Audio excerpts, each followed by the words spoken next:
Good afternoon, and thank you for joining our special coverage of the regimental funeral for RCMP Constable Rick O'Brien, who died in the line of duty on September 22nd. Thousands of RCMP members and first responders from across the country are about to start a procession through the streets to honor their fallen colleague. Constable O'Brien was shot and killed during the execution of a search warrant in Coquitlam on September 22nd. Two other RCMP officers were hurt, one of them seriously. Constable O'Brien had been a member of the RCMP for almost 7 years, and today his service to the force will be remembered. And we are joined in studio by retired RCMP Staff Sergeant John Buis. John, we have to thank you once again for being here under, once again, heartbreaking circumstances, because it wasn't even a year ago that we were in this very spot for the funeral service of Constable Shaylin Yang, who died last November. Thank you so much for being here today. Thank you for inviting me. We'll just maybe start with your thoughts. Less than a year out from Constable Yang's death, and now Constable O'Brien, and we're doing this again, honoring another fallen Mountie. It's heartbreaking, not only for Constable O'Brien's family, but friends, relatives, everyone that knew him. Well, we know, the kind of trauma that led to the death of Constable O'Brien is very close to you. You nearly lost your life in the service of your duty. And you have a son who is also a serving member. And his partner. Yeah, exactly, and I was going to bring that up because this call came into Coquitlam as the procession begins now. It must have been very frightening for you to hear that this was in Coquitlam where your son serves. Yeah, the only other way that I could describe it that's happened to me before, somebody with a similar regimental number to me was killed, one of my troopmates. So those kinds of attachments that you form, you're in shock for a period of time. I mean, you do understand it, you try to live with it, but it does come as a shock.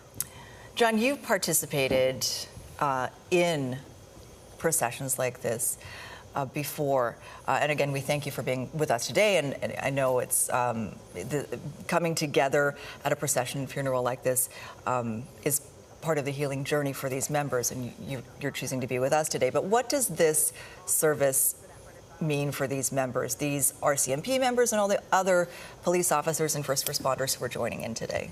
Well, it does a couple of things, and the first thing is for the family. It brings some closure. It's going to take a long time, but it does start the process. And for people that worked with him, it's also a process that we go through, and we honor that person's service, but with having a regimental funeral. And it is open in many ways to members of the public and other first responders who will line the route and will watch the procession go by, and that's got to be meaningful, I would assume, for a lot of people in law enforcement to see that kind of support that we saw when Shaylin Yang's procession went by. A lot of people lined the route to pay their respects as well. I think for many Canadians, they're also supporting the police, but also they're looking at it, it's one of their own.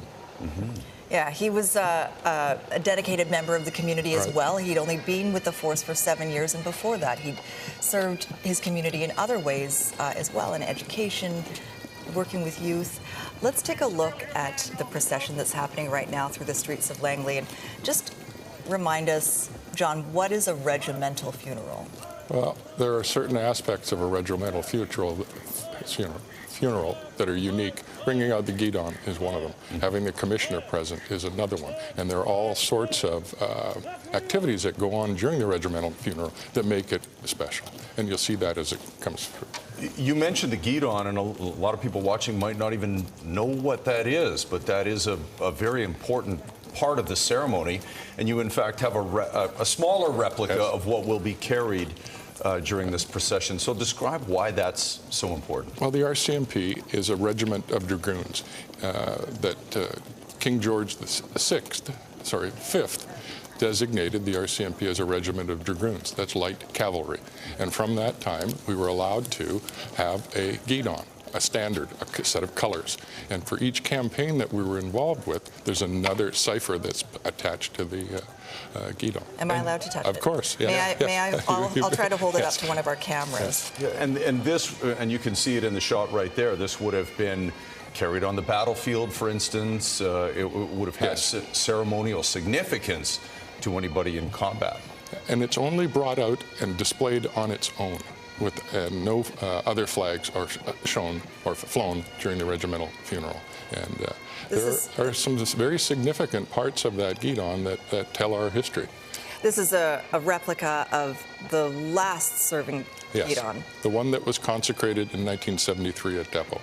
And it's a big deal to consecrate a new one, which just happened. Yes, correct? it was very big. It took over 5 years to get the process going and the completion. And it just coincided with Queen Elizabeth's death, so that we were able to put on the new cipher for King Charles III. And that is the one that's being carried there as the Piper's Pipe in front of the vehicle that is carrying the body of Constable O'Brien. And so, how many, I recall for Constable Yang's procession and funeral, there were thousands. How many members would be involved today, roughly? The difficulty with this is we never know in advance exactly how many people are coming. I do know that the Langley Events Centre will hold comfortably over 5,000. And I'm not sure how many were going to be there, but I believe it's going to be full. Well, it certainly seemed full for Constable Shailin Yang's funeral when it was at the Richmond Oval, and what a sight to see so many people there to support her family, and we'd expect exactly the same today to support Constable O'Brien and his family. In addition to John Buis in studio with us, we are out, obviously, along the procession route, covering the procession and the service that'll be coming in about an hour's time for you. Among our crews out in the field right now is our own Sonia Sunger, who's along the route there waiting for that procession to arrive at the Langley Events Centre. Sonia? Yeah, Sophie, you can probably see behind me here these gray skies, really reflective of the mood that is in the air right now. It is somber. There are people that are slowly lining up. Spoke to a number of people lined up, a nurse who said it was really important for her to be here today in order to pay her respects to the first responders that she works with every day in her job. She also has family members who are first responders as well. And, you know, it's not just adults, it's a lot of children here as well, children of RCMP members and other law enforcement officers. So I just want to give you a bit of a lay of the land of how things will go here today. So we are on 80th Avenue right now in front of the Langley Events Centre. Right now the procession is going to be starting at 76th Avenue going up 202 Street, which is behind me. So you can see there are a lot of people gathering here. They're going to come up 202 Street, then they're going to hang a left right here onto 80th Avenue and then make their way under this large Canadian flag held up by 2 fire trucks before they make their way into the Langley Events Centre. And you will notice today a lot of people are wearing red. That is something that was requested by the National Police Federation Benevolent Foundation. They are asking people to wear red, saying that it symbolizes not only the RCMP, but the red surge that Constable O'Brien was so happy and proud to wear in his role as an RCMP officer. We will bring you much more. We're going to be here throughout the procession. I'll throw it back to you for now, and when we come back, we'll bring you some a little bit more color, how people are feeling here along the procession route. Definitely some emotion along that route this morning. Sonia, thank you very much for that as the procession continues there towards the Langley Events Centre. Constable O'Brien served in the Ridge Meadows detachment, but he lived in Langley, and of course Langley Events Centre is the perfect venue to hold something like this that will include thousands of supporters of the RCMP and those who want to honor Rick O'Brien in the way that is best suited for someone who has lost his life in the line of duty. John, what we're looking at right now is, of course, RCMP members, and they will likely dominate the colors we'll see today. But there will be all sorts of officers from across BC, across Canada, probably even the United States, which we've unfortunately seen too many times in recent years, these kinds of things. But it really brings the sort of brotherhood and sisterhood together. Yes, it does, and it does it in a positive way. How so? How does that, and how meaningful is it to see other jurisdictions, other law enforcement agencies come together? Well, we do know that other jurisdictions, other police forces have suffered the same fate as we have. And it's a coming together, and it's a way to honor that person's service, not only by the RCMP, but Vancouver Police Department, Westminster Police Department, Canada Border Services. It's all of these people honoring the service of Constable O'Brien. It's a very formal, structured event. You were part of the rehearsal for this ceremony yesterday, as you were last year for Constable Yang's funeral, and you have participated directly in the actual events themselves. Just tell us a little bit about the planning, the protocol that goes into something like this. Well, there's a manual that we go from. It's a critically injured fallen member manual, and a lot of the details that would go into a regimental funeral, as well as how to take care of the family, are in there. And that manual came about 7 or 8 years ago and formalized things. Things that we've been doing all along, but actually formalize them so somebody else could take it and use it elsewhere. What are the supports for families in situations like this? Obviously, we know Constable O'Brien had a large blended family. There are people that, those families will need support.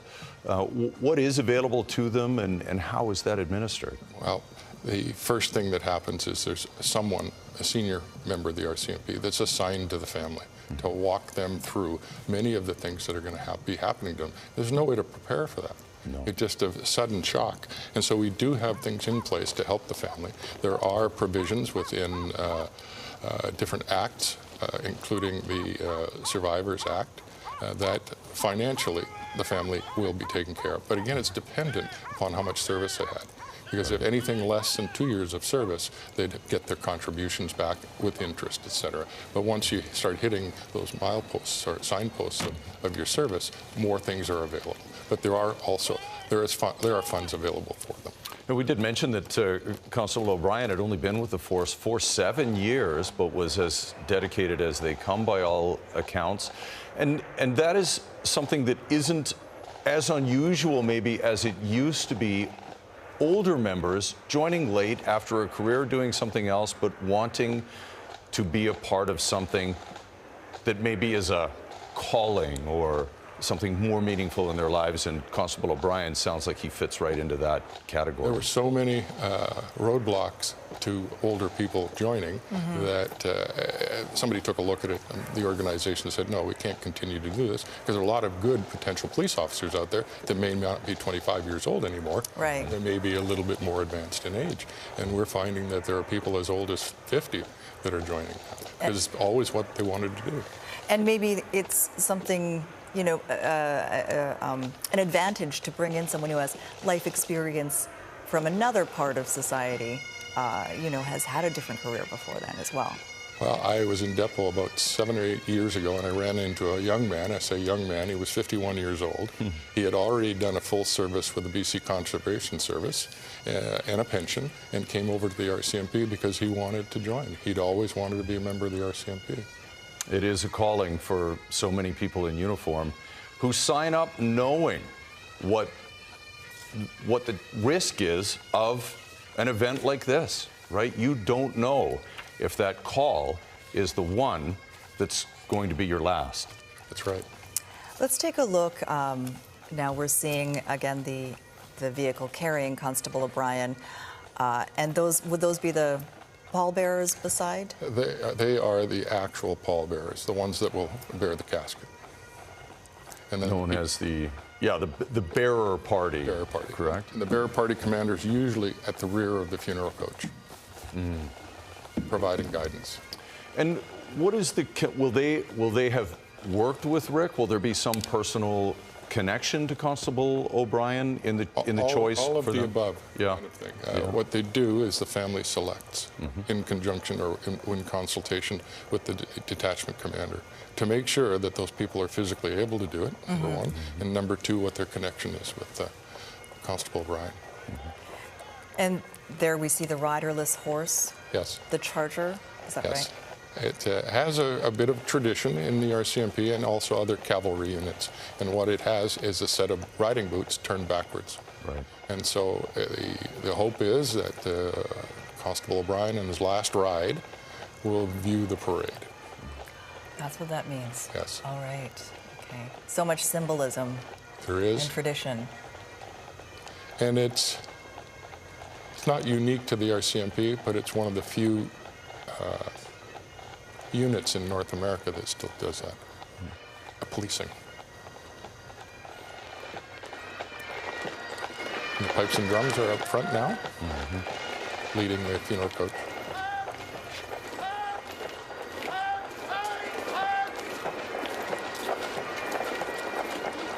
It's just a sea of red. Always such a powerful image.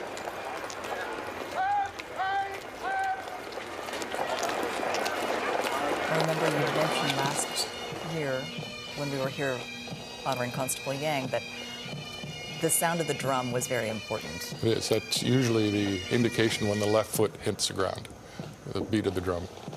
And that's how they can keep in pace, in step with everybody in front of them. And so it goes all the way from the front to the back. It's difficult, though, with the distance. Yes. Once you start getting farther away from the pipe band, it's really difficult to hear the beat of the drum. But they do try, and they do bring them back into step as best they can. They look like they're doing pretty well in unison right now. It's tough to do with 8 people across. It's usually with 4. No doubt.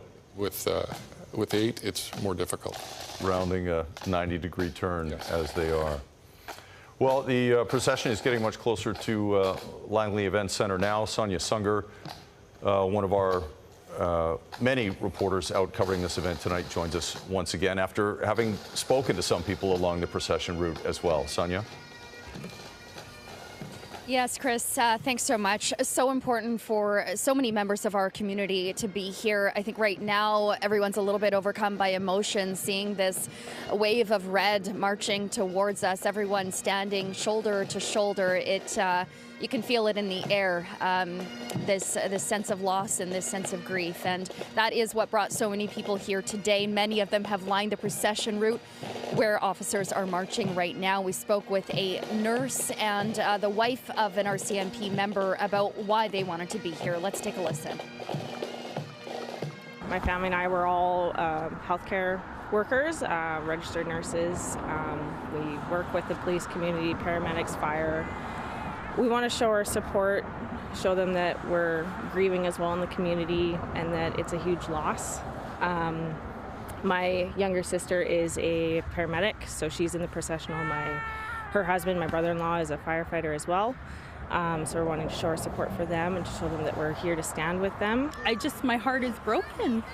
My heart's broken for his wife and children and family, and for everybody. It's just so sad.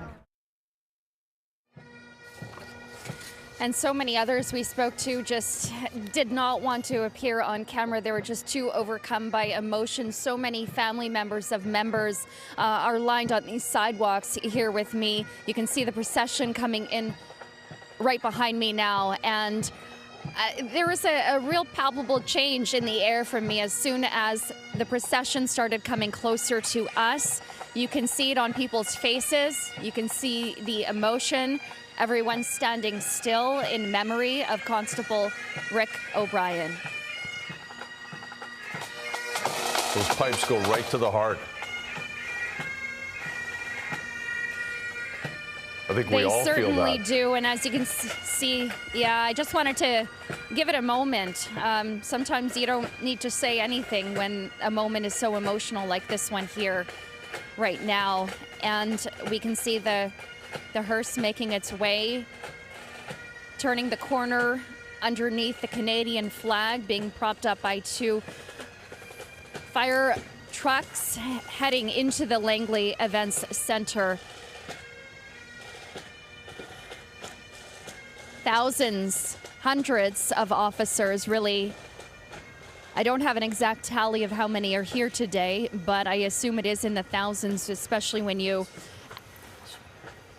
Approximately 3,000, I'm hearing, when you combine RCMP officers along with VPD also has a big contingent coming here, and as well as a number of other municipal forces, along with CBSA officers and paramedics, other first responders. So the community really is so big when you think about what is happening here today and the grief that people feel. It's not just for those that are connected to the RCMP, it's anyone that is a law enforcement officer or an emergency responder. So as you can imagine, this is uniting a lot of people today, and really a beautiful tribute for an officer who gave the ultimate sacrifice.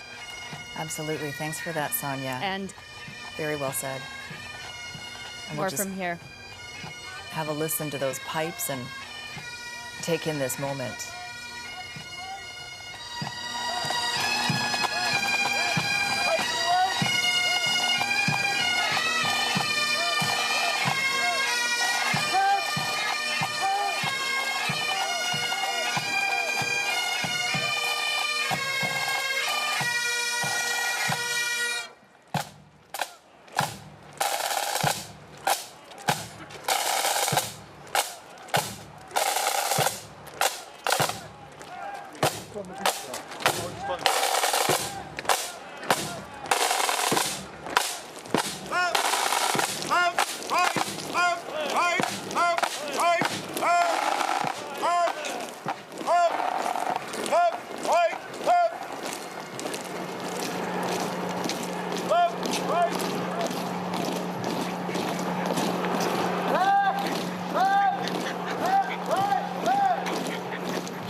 We mentioned that Constable O'Brien was really only a member for 7 years, but he did a lot in that 7 years. He was known for his work serving youth, the homeless, as part of the Uniformed Community Response Unit, dealt with First Nations in the community, received an Award of Valor just a few months after joining the RCMP for rescuing hostages in a home invasion. So he may have only been serving for a short time, but he certainly had a wide breadth of experience in the 7 years that he served. And you're right, it had been his dream. Apparently, he had tried to join up with Toronto Police Service when he was a young man, but circumstances got in the way, I think, as life often does. But he always held that dream. And he was able to achieve that dream. With the support of his family, who he seemed very close to. I watched a little video that he and his wife did, his wife Nicole did, talking about gratitude and the connection that they seem to have with each other was really tight, very close. I know the family will be there today, and it's a big family, blended family of 6 children, ranging in age from, I think, school age to young adulthood. And even older adulthood. And even older adulthood, yeah. But at a time like this, even though that's a very big family, this, looking at what we're looking right now, is their extended family. Yes, and I think it's further extended to all Canadians who, for whatever reason, hold the RCMP in high esteem. Yeah, I mean, it's not whatever reason. yeah, we do appreciate. And sometimes that's forgotten, that we do represent the people of Canada. Yeah, and I think, the support by and large is overwhelmingly positive in the RCMP. And, look, even the RCMP have had to admit, yes, there are some things, the culture that they need to address in their culture, but they have pledged to work on that. And that is what is drawing people like Constable O'Brien in, the belief that the mission still matters. And it's important work. Certainly did for me for 45 years, so. Yeah.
We saw Canada Border Services, John, the military. We're seeing all sorts of departments, detachments, organizations represented here. How is the word put out, and how do these people sign up, or do they sign up or just show up? Well, social media changed all that. I bet it did, yeah. They get the information almost instantly, and they start putting together groups of people to come to these events. Many of the unions that represent these police officers will send people to funerals like this. And there is a group as well, obviously, there's a great number of law enforcement members who are attending this event, but yet there are those who sacrifice being there to continue to serve and protect people, especially in the Ridge Meadows detachment, correct? Yes, yeah. The RCMP made sure that there are enough police officers on the street in Maple Ridge and Pitt Meadows this afternoon. So that those closest to Constable O'Brien could be here today. Yes. And of course, a lot of members still couldn't participate. in the service today and are able to take part by watching right now. Yes.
There's a high-up shot of the hundreds and hundreds, and I'm sure thousands of members of various RCMP detachments, police forces, military, border services, John, as you've mentioned, who are taking part in the procession and service for Constable Rick O'Brien today.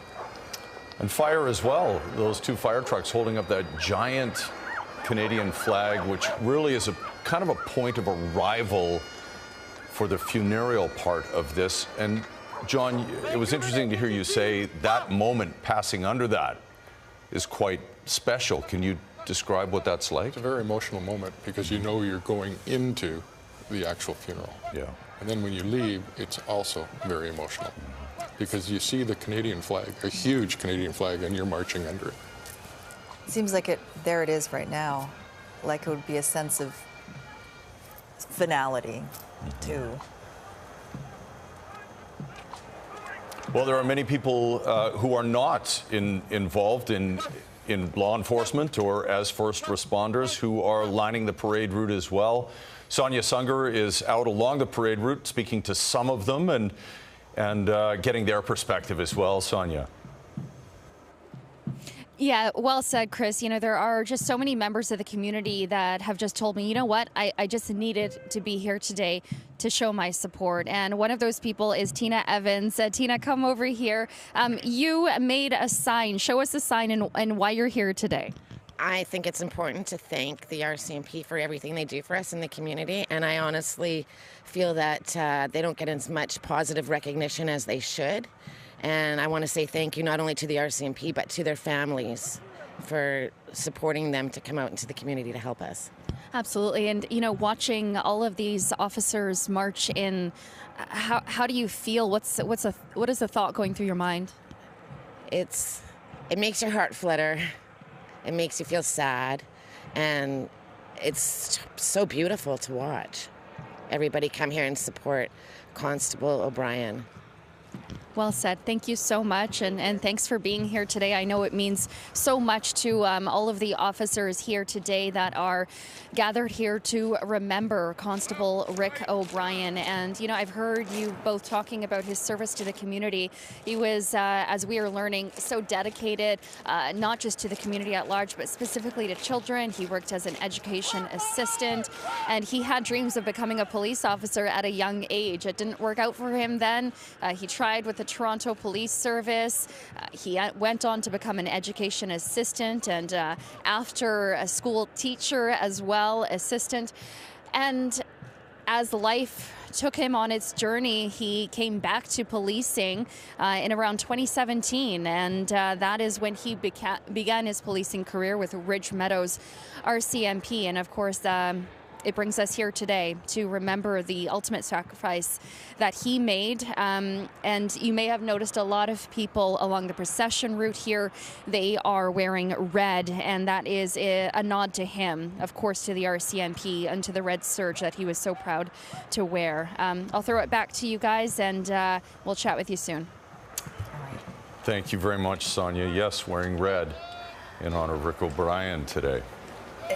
We touched on a bit some of the challenges the RCMP has gone through in recent years. What does it mean then to see signs like thank you and to just know there is some recognition beyond some of the negative stuff that's come up in the last few years? Well, yes, it's very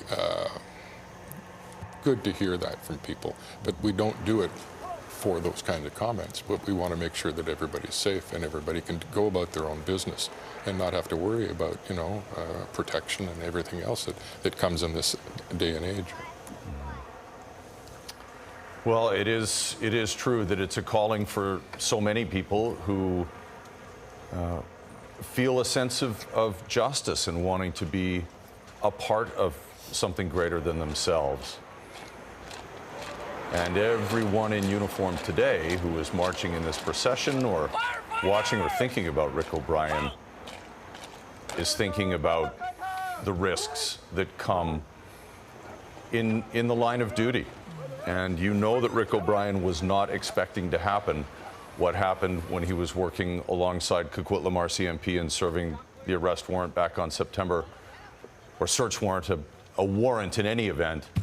But that's the reality they face, that any day could be their last, and that's not just something they have to ponder and realize, but their families. Mm-hmm. And you know that now, too, on this side of it, with your son still serving. Yes. And I'm not sure, you know, what spouses go through when they send their loved one off to work. It must be really difficult. And now I understand a little bit better because I've got with our son and his partner. And yeah, it makes you think. And it must make you think, as we get our first look inside the Langley Events Centre, what your loved ones went through when you were going off to work, and now you get that perspective. Yeah. But you also know that they're doing a great thing for the community. I hope so, and that's what I always thought, and that kept me going. No doubt it keeps them going too. Thank you, John.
Well, if you're just joining us, this is the regimental funeral. The procession has essentially just ended for Constable Rick O'Brien, who died in the line of duty back on September 22nd, thousands of first responders, members of other law enforcement agencies, branches of the Canadian military, fire, ambulance, all marching towards the Langley Events Centre for the funeral service for Constable O'Brien, a 7-year veteran of the RCMP who died in the line of duty serving a warrant with some others.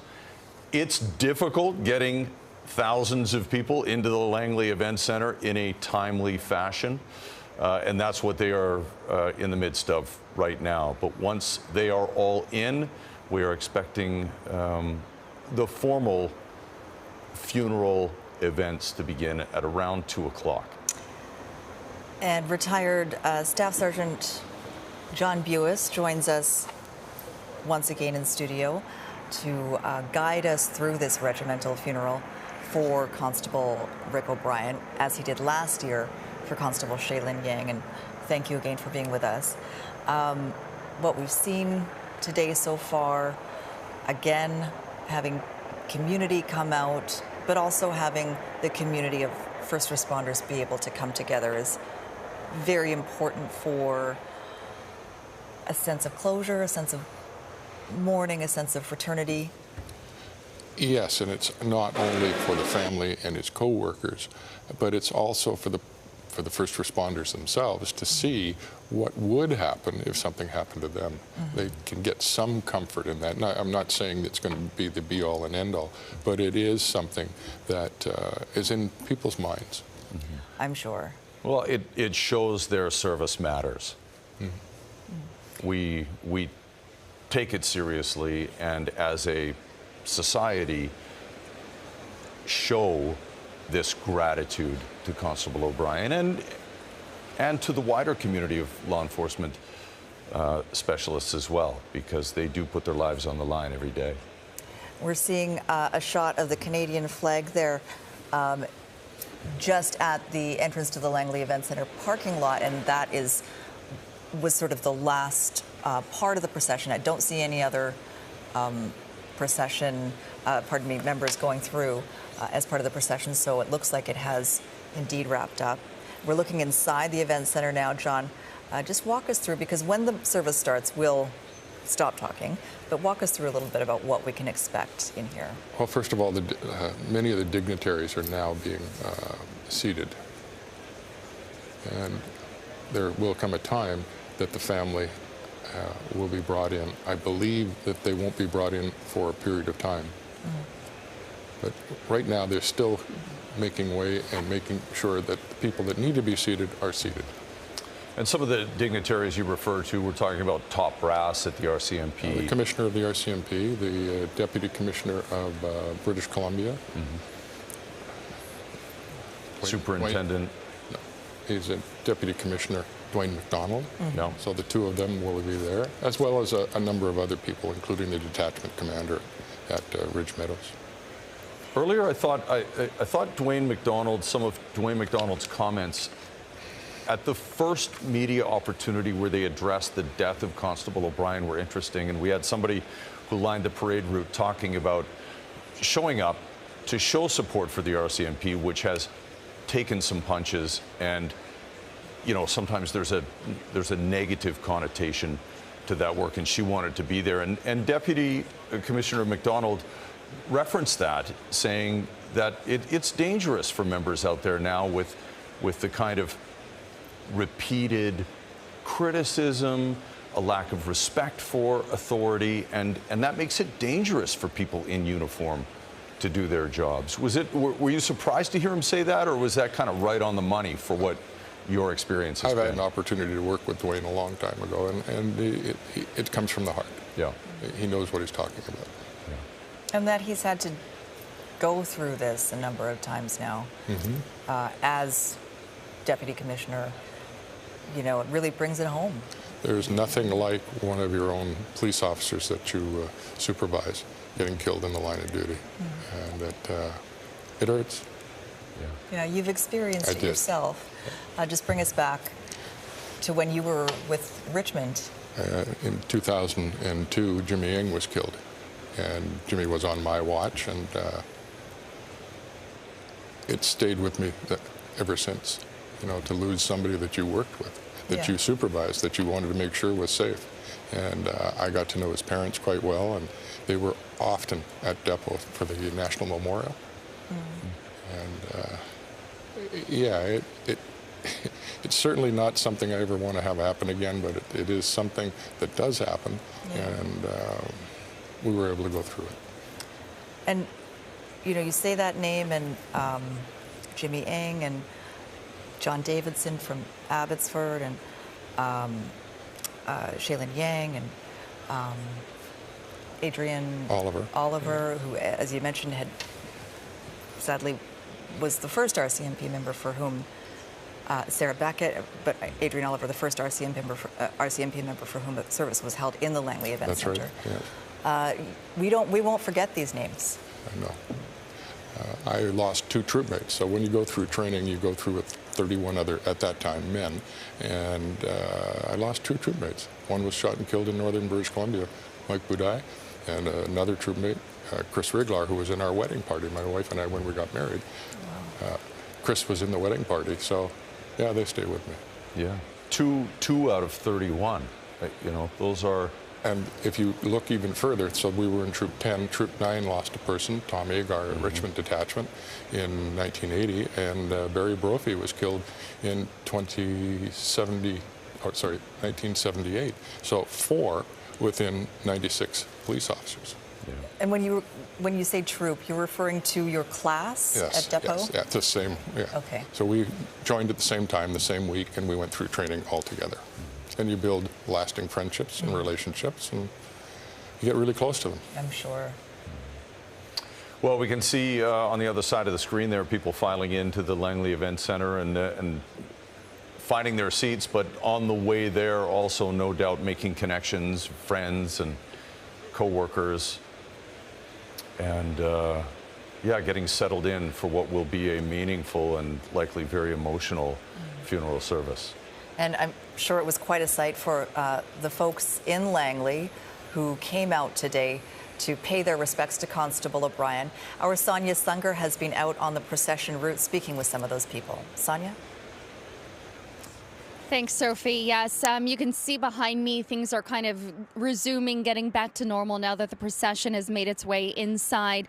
But I just wanted to take a moment to share with you a little exchange that I happened to witness. An RCMP officer from Coquitlam wasn't comfortable appearing on camera, but he walked up to Tina Evans, the woman that we spoke with a little bit earlier, and gave her a heartfelt thank you, and teared up in that moment and just said, you know, I really appreciate your words. Thank you for your positive support for the police service.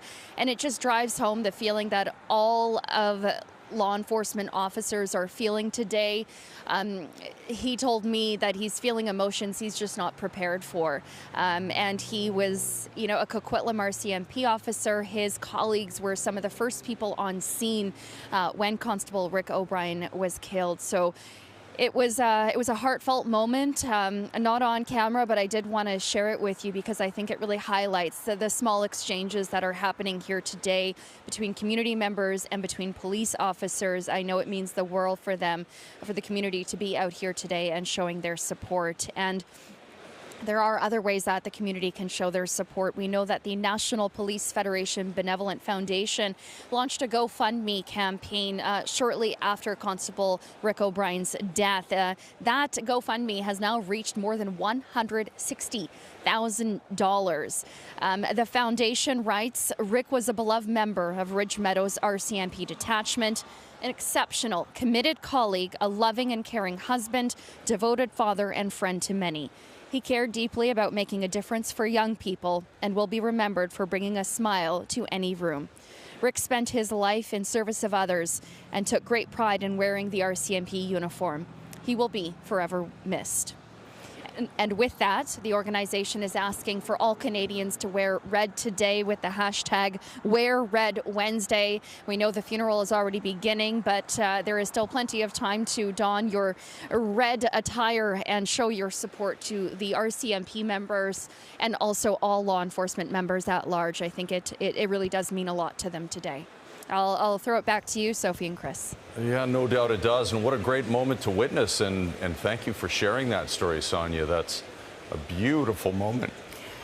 And, you know, if you are not able to be a part of this service today, and you happen to be out in the public today and you see a first responder, a police officer, whether municipal, whether RCMP, you can say thank you as well. I mean, I imagine that doesn't happen often. I'm sure it does at some points. Yes. But it's nice. Does that happen? It does. It's nice to hear.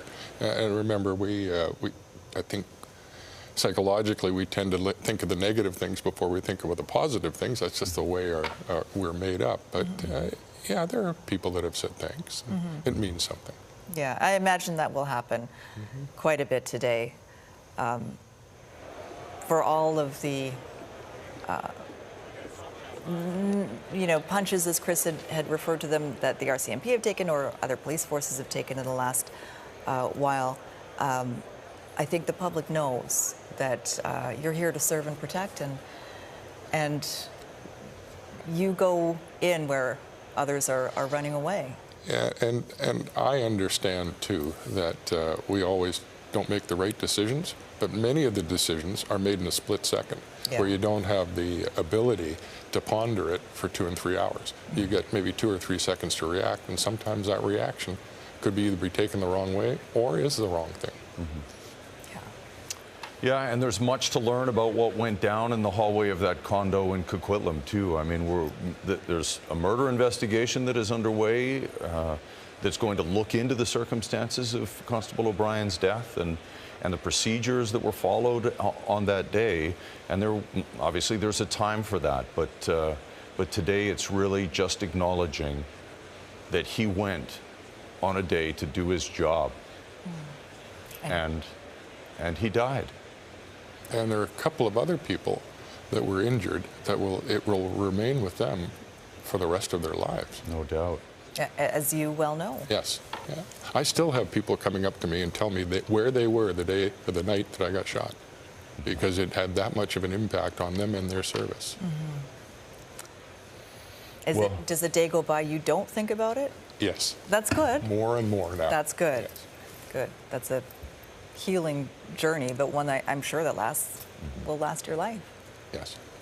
And the funeral service is a big part of that healing journey as well, as we wait for everybody to take their seats and settle in at the Langley Events Centre. Thousands on hand to celebrate the life of Constable Rick O'Brien. This, as we've mentioned, John, is a regimental funeral. It follows all sorts of protocol. You've got your handbook, as you told us earlier.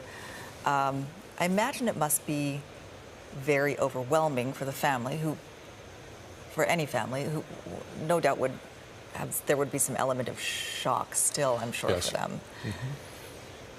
But add thousands of people to the ceremony, and it must be very overwhelming, I would think. It is, but the way we've structured the critical injured fallen member process, there are family liaison people that do nothing but liaise with the family and take care of their wants and needs during this period of time, which is something we didn't have in the past. I mean, it was all left usually to the chaplain or some other religious person to do, and there's more to it than that. There are quite a few things. I mean, just little things, where they're going to get paid, you know, what's going to happen in the next week or two. Those are all the things we try to help them through.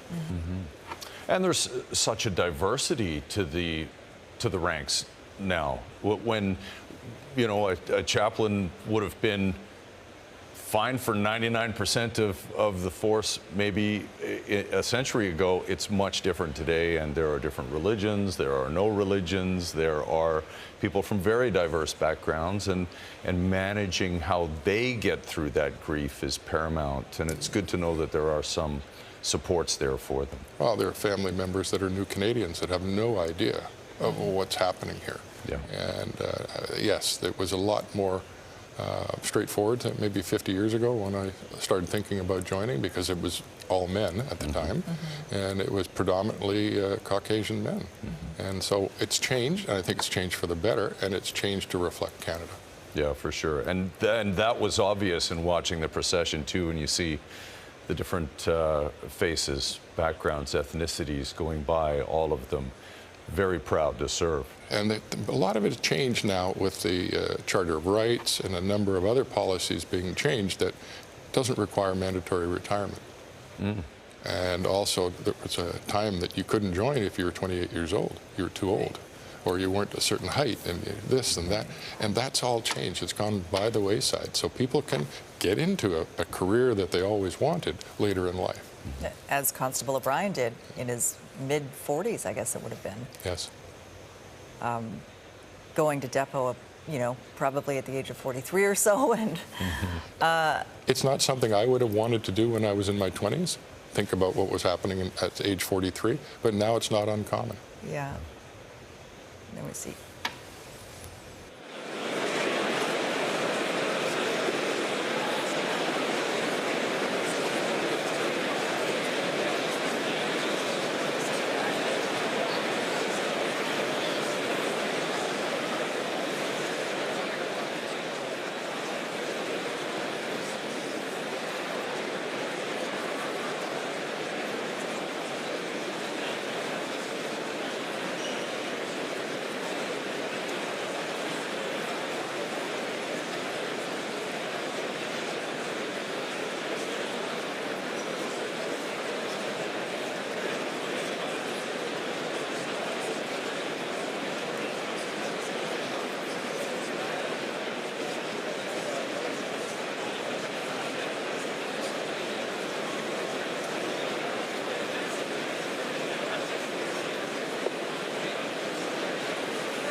All right, we're about 13 minutes from the top of the hour at 2 o'clock when we expect the funeral service for Constable Rick O'Brien to begin. And if you're just joining us, and even if you aren't, you've been watching us the whole way. This is a man who made a choice late in life to become a member of law enforcement because he just felt it was the right thing to do. It was a calling early on in his life, and he wasn't able to live it when he tried to join the Toronto Police when he was younger. It didn't work out, but finally was able to live that dream and join the RCMP 7 years ago and serve at the Ridge Meadows Detachment. And he did, you know, a number of other things in his earlier years, but I think they all prepared him for this point, John, where he decided to revisit that dream of becoming a police officer. He worked as an educational assistant. He worked with youth.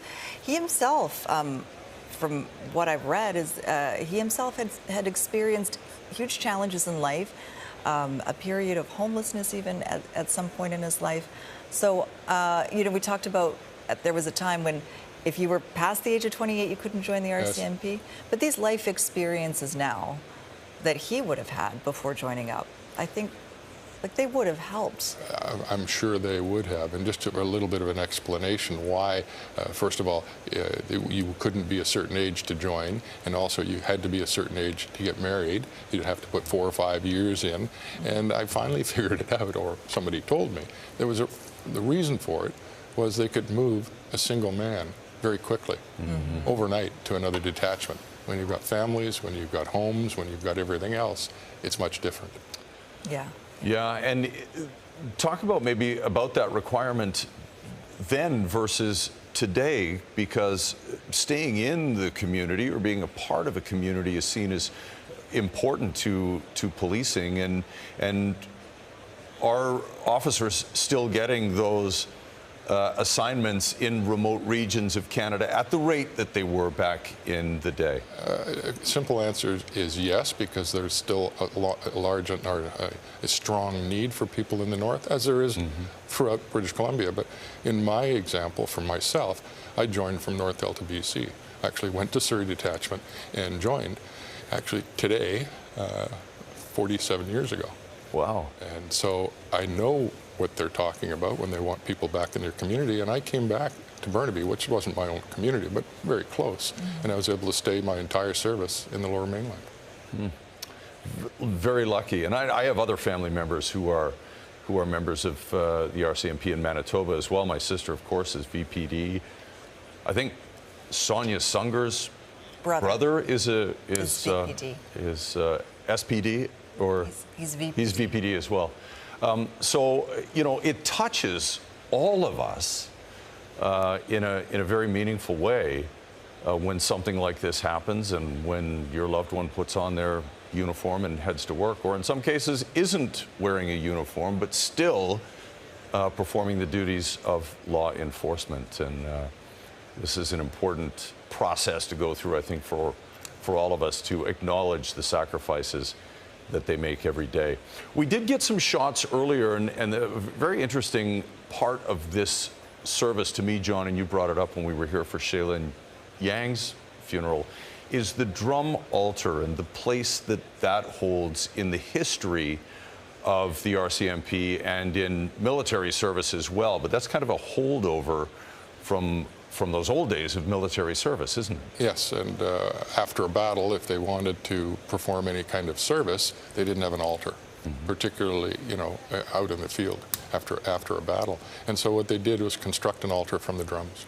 There's actually a specific plan and a layout for the drums. And you'll see that later when the Guidon, I believe it's been already laid, is up on the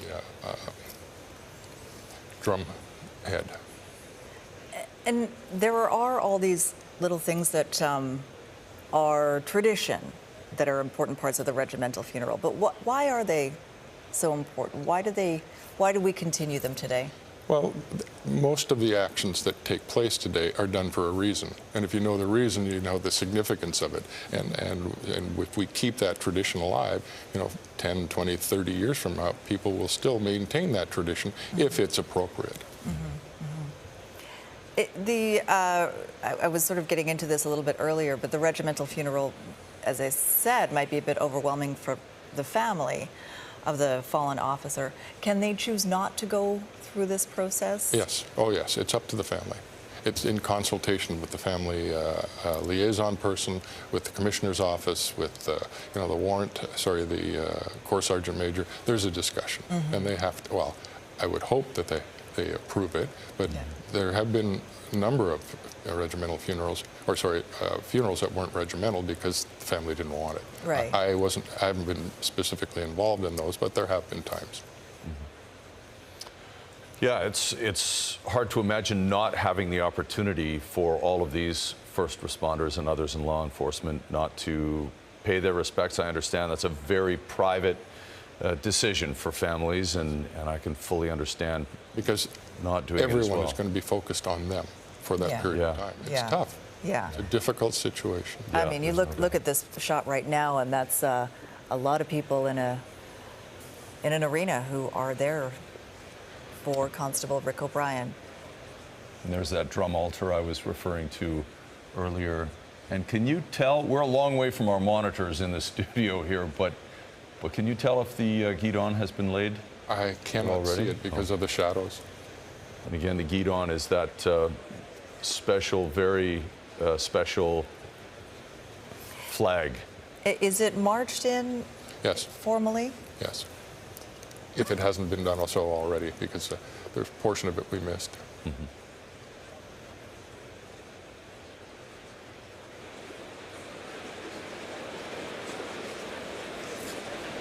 Imagine a lot of these members reflecting, if they knew Rick O'Brien, reflecting on their friendship with him or their friendships with other members they've known, their own service.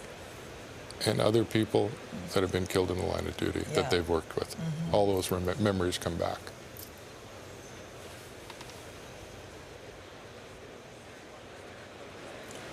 And as we said, first responders from all over. There's Kamloops Fire Rescue. I think earlier we saw Peel Regional Police from Ontario.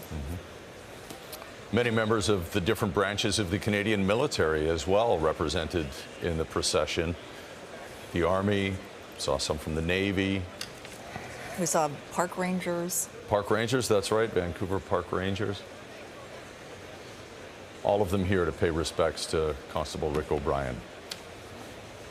And the Master of Ceremonies today is Corporal Alex Berube. Comfortable in front of a mic, no doubt. Yeah, he's many of our viewers might recognize his name or his face from press conferences on various matters, RCMP related over the years. He'll open it up with some welcoming remarks once things get going at 2 o'clock, and then the marching on the Guidon will happen after that. Bearer party and the family will enter as well, and the remainder of the formal funeral service will begin. We'll hear some tributes to Constable O'Brien as well from some of his fellow members of the Ridge Meadows Detachment, some of his friends with and within and out of the RCMP. From his sister, I believe, will be speaking as well on behalf of the family.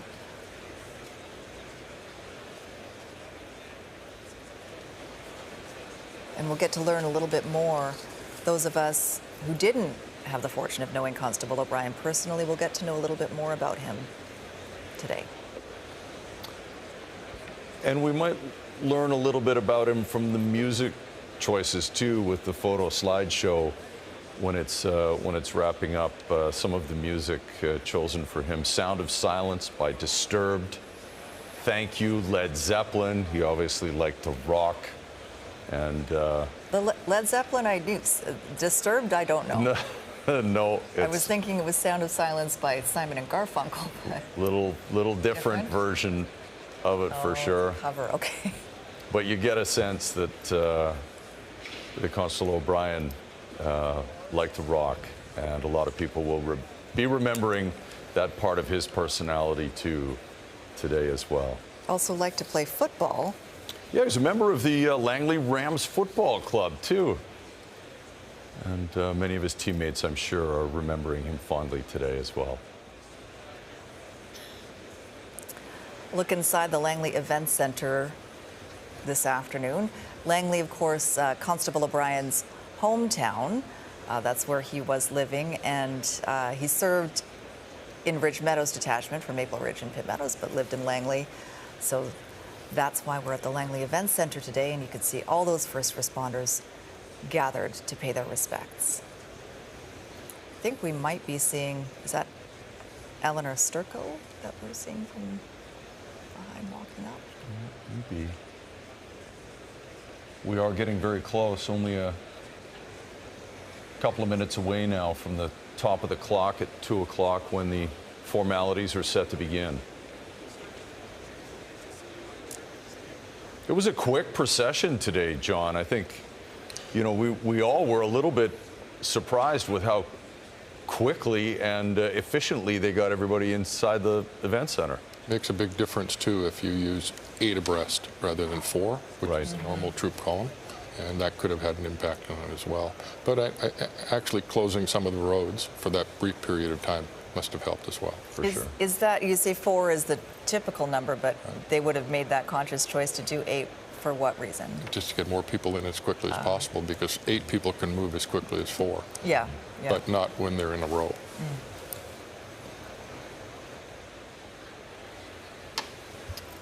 I think we're seeing the pallbearers. Oh, and there's Premier David Eby already seated. Can't quite see who's beside him. Yeah, the light's not conducive to identify people there.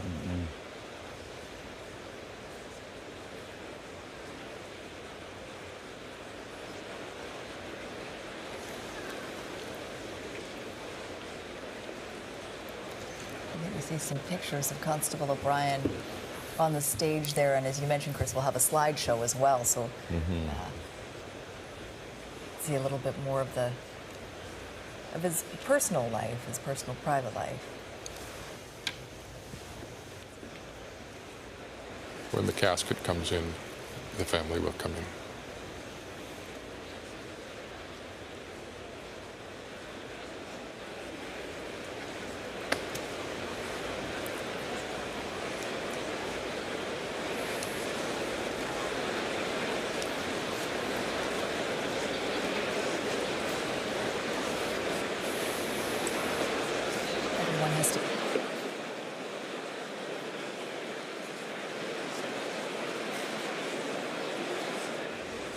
everyone has to get their dress uniform pressed or cleaned and ready. And make sure it hasn't shrunk in the closet.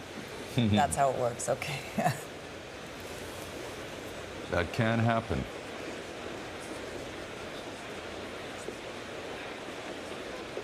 We mentioned as well a number of dignitaries are there, top brass from the RCMP, Commissioner Mike Duhem, Deputy Commissioner Dwayne McDonald, BC RCMP Commanding Officer, Superintendent Wendy, I'm not sure how to say her last name, John Mahat? Yes. Ridge Meadows RCMP Detachment Commander, she is there. Corps Sergeant Major Al McCambridge and Sergeant Major Heather Liu as well among those who will be a big part of the ceremony today. We're right at 2 o'clock. No doubt this will be starting any second now. And when it does, we'll be quiet and allow you to listen to the tribute to Rick O'Brien and his life of service.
Bonjour et bienvenue.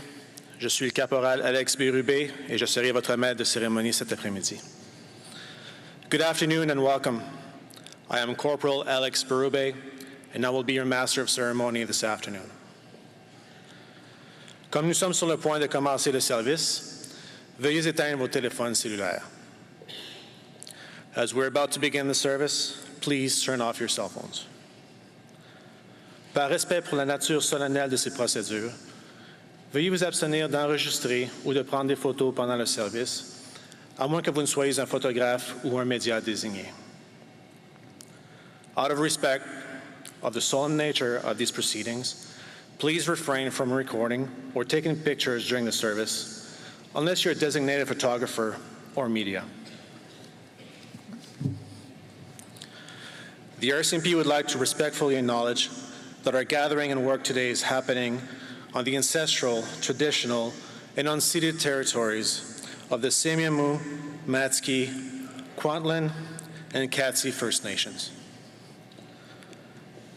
The service will begin with the marching on of the Guidon. Le service débutera par la marche présentant le Guidon. Le Guidon est le drapeau régimentaire consacré de la Gendarmerie royale du Canada. Il porte les décorations d'opération décernées à la Police à cheval du Nord-Ouest, la Gendarmerie royale à cheval du Nord-Ouest et la Gendarmerie royale du Canada pour le service aux côtés de militaires en temps de conflit armé. La coutume veut que le guidon soit porté à l'occasion de funérailles régimentaires et drapé sur un autel de tambour. The Guidon is the Royal Canadian Mounted Police's consecrated regimental color. It bears the Theatre Honours Award to the Northwest Mounted Police, the Royal Northwest Mounted Police, and the Royal Canadian Mounted Police for service alongside the military in times of armed conflict. It is customary for the Guidon to be carried on the occasion of a regimental funeral and draped on an altar of drums. All persons shall remove their headdress at this time. A reminder, saluting is not required when your headdress is removed. At this time, please stand for the marching on of the Royal Canadian Mounted Police Guidon, followed by the procession and Constable O'Brien's family.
Everybody, halt. Pall bearers, prepare with your left. Dress, dress, dress, dress, dress. Dress. Bear party, slow, march.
Well, this is a very somber part of the ceremony as the pallbearers bring the body of Constable Rick O'Brien up to the front of the Langley Events Centre, and this is no easy task. John Buis is here to describe how they're able to do it in unison.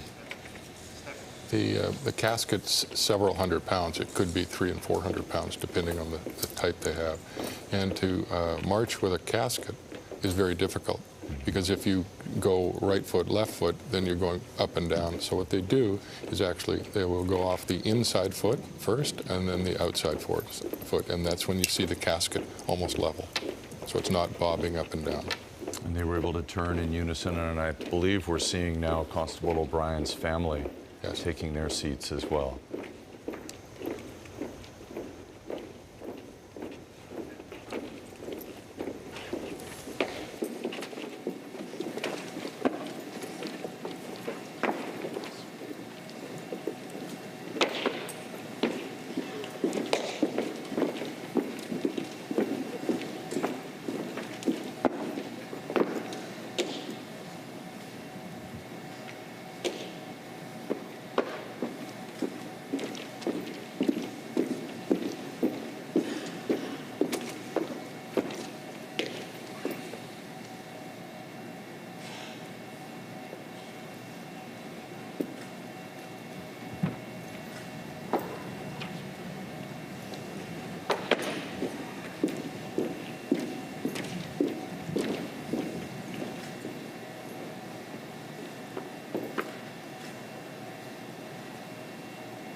John, we just saw the bearer party lay some items down on top of the casket. What were those? The first one that was laid down was the Stetson.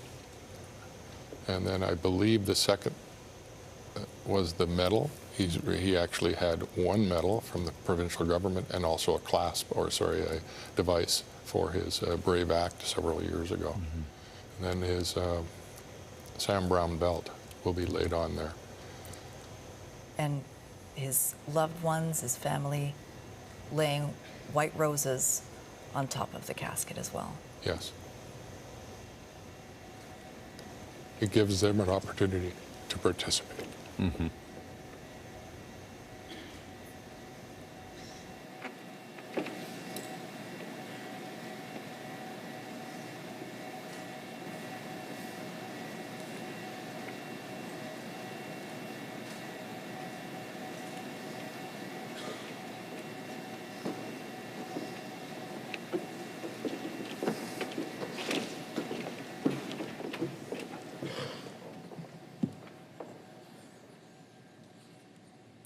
We will begin the ceremony with the singing of our national anthem. I invite Miss Marie Huey to sing our national anthem.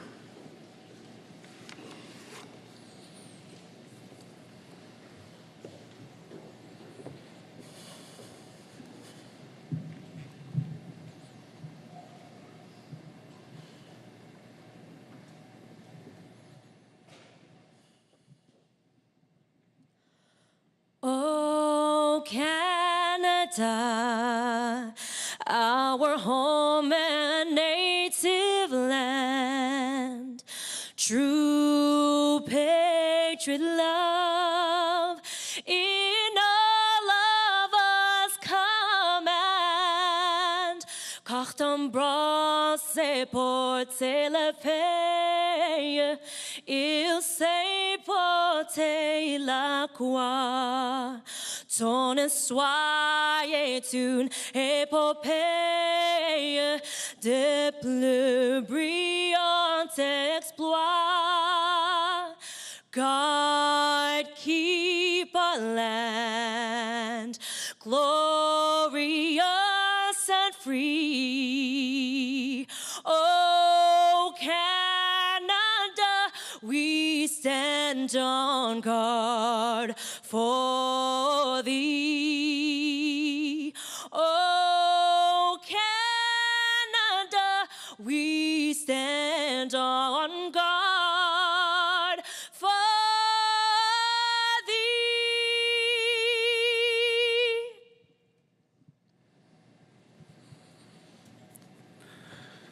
Please be seated.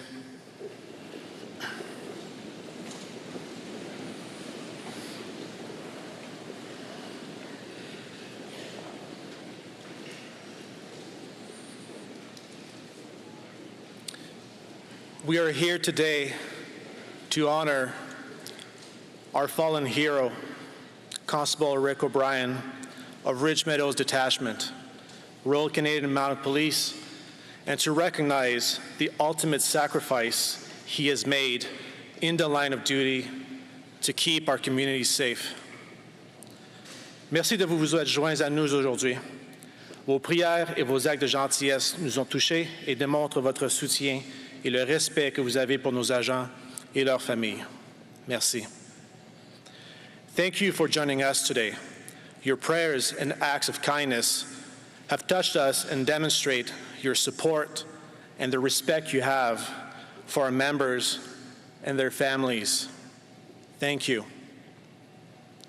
I would now like to call upon Ridge Meadows RCMP Chaplain Greg Dalman for the opening remarks.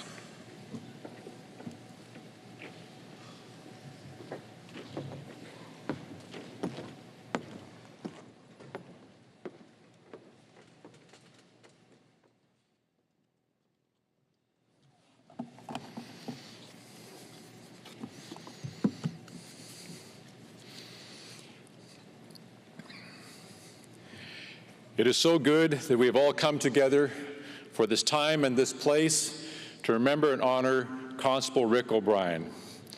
This is a challenging moment, but this place is filled with a lot of love and huge support for all who have gathered to lift the hearts of one another. A special welcome to Nicole and your family, and I thank you for the opportunity to serve you and the RCMP on this significant day. I wish to express my deepest sympathy to all of you. The RCMP also extends their deepest condolences to you and the family. They appreciate you allowing them to share in the grieving of their fallen colleague, Constable Rick O'Brien. To Nicole and the children, Taylor, Braden, Bryce, Cindy, Chelsea, and Isaac, Rick's father, Rick Sr., and Sisters Cindy and Christina, and the rest of the family, it has been an intense and emotional number of days. To the members of the Ridge Meadows Detachment, your worlds have been shaken. Rick had worked his way into your hearts and lives to leave a lasting impression. To the rest of the RCMP present, the other police departments, and first responders, thank you so much for honoring Rick and his family today. We know all of you have been touched in various ways. And to our honored guests, we thank you for coming and for your presence and support in this very sensitive time. Nicole, what a significant moment. Supported and honored by those close to Rick and an amazing, huge RCMP team, too many to begin to name, those who have faithfully stepped up and cared for you in so many ways these past days. From all of us to that RCMP team, thank you so much. This will be a time to remember, but also a time for some hope to help with the healing that we all need. It is my privilege as the chaplain of the Ridge Meadows Detachment to serve you this day and to now bring the invocation. Let us pray. Dear God, you know what is upon the hearts and minds of each person here today. In your love, may you fill this place with your spirit and meet each person where they are at. Some are mourning deeply, others just feel numb, others are struggling in other ways. In your grace and power, minister to each person here this day. For those who will participate, give them strength and peace to share what they have prepared. Amen. Rick's family asked that a passage of the Bible that was significant to them and to Rick be read today. It was a passage that Rick's dad and mom would often pray over their children. In fact, a copy of this hangs in their home even today. It is Psalm 91. You'll find it on the back of your program if you would care to follow along. It reads, "Whoever dwells in the shelter of the Most High will rest in the shadow of the Almighty. I will say of the Lord, He is my refuge and my fortress, my God in whom I trust. Surely He will save you from the fowler's snare and from the deadly pestilence. He will cover you with His feathers, and under His wings you will find refuge. His faithfulness will be your shield and rampart. You will not fear the terror of night, nor the arrow that flies by day, nor the pestilence that stalks in the darkness, nor the plague that destroys at midday. 1,000 may fall at your side, 10,000 at your right hand, but it will not come near you. You will only observe with your eyes and see the punishment of the wicked. If you say, 'The Lord is my refuge,' and you make the Most High your dwelling, no harm will overtake you, no disaster will come near your tent. For He will command His angels concerning you to guard you in all your ways. They will lift you up in their hands, so that you will not strike your foot against a stone. You will tread on the lion and the cobra. You will trample the great lion and the serpent. Because He loves me, says the Lord, I will rescue Him. I will protect Him, for He acknowledges my name. He will call on me, and I will answer Him, and I will be with Him in trouble. I will deliver Him and honor Him. With long life I will satisfy Him and show Him my salvation."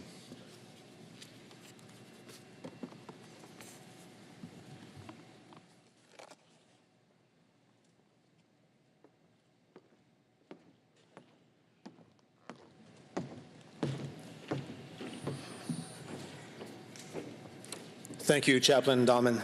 Merci.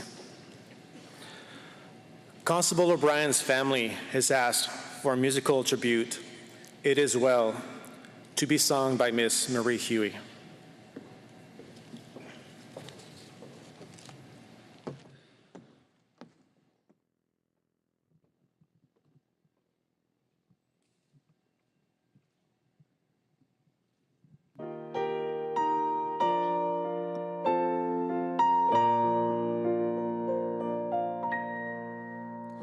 When peace like a river attendeth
Thank you, Ms. Huey. I would now like to invite Constable Ben Stevens and Corporal Pete Westra to provide the eulogy.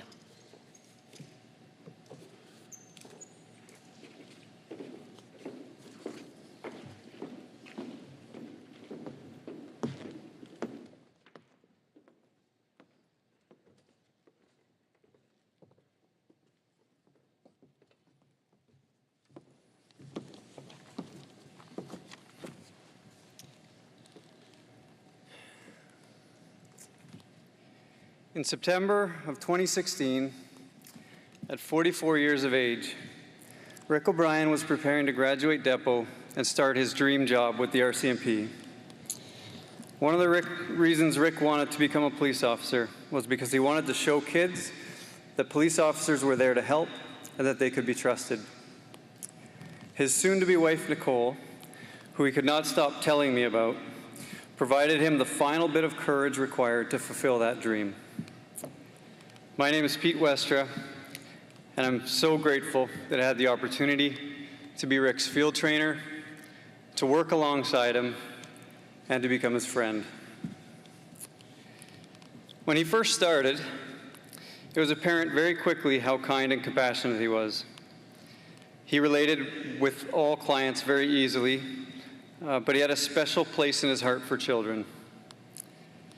As soon as he was allowed, Rick would attend events on his own time to speak with kids while he was in uniform. Every 16 weeks, Rick would don the uniform and visit with multi-barrier young people with the goal of being a positive influence in their lives. Rick loved to attend schools any chance that he got, and he cherished all the positive interactions that he had with youth. He kept a picture in his work cubby of a drawing he received from a class of kids. This clearly meant something to Rick. Many people here today knew Rick personally, and many listening to this are here to honor a man they would have been lucky to know. But I wonder how many people here knew that Rick was actually only 13 years old. True story. As a leap year baby, Rick should have had his 13th official birthday this coming February. Maybe this explains why Rick was so happy to embrace his childish side. As Rick gained more experience and became more comfortable at work, he began to treat his coworkers more like his siblings. He could poke and pester with the best of them. When I heard about how Rick would take his sister Christina's donut and lick it before putting it back, I knew we were talking about the same person. But if Rick pestered you, you also knew he would be fiercely loyal to you. Rick was always talking about Nick and the kids of his blended family. He would fondly refer to them as the Brady Bunch. Rick loved all his kids dearly: Cindy, Taylor, Chelsea, Isaac, Braden, and Bryce. He loved you all, and he would tell anybody who would listen.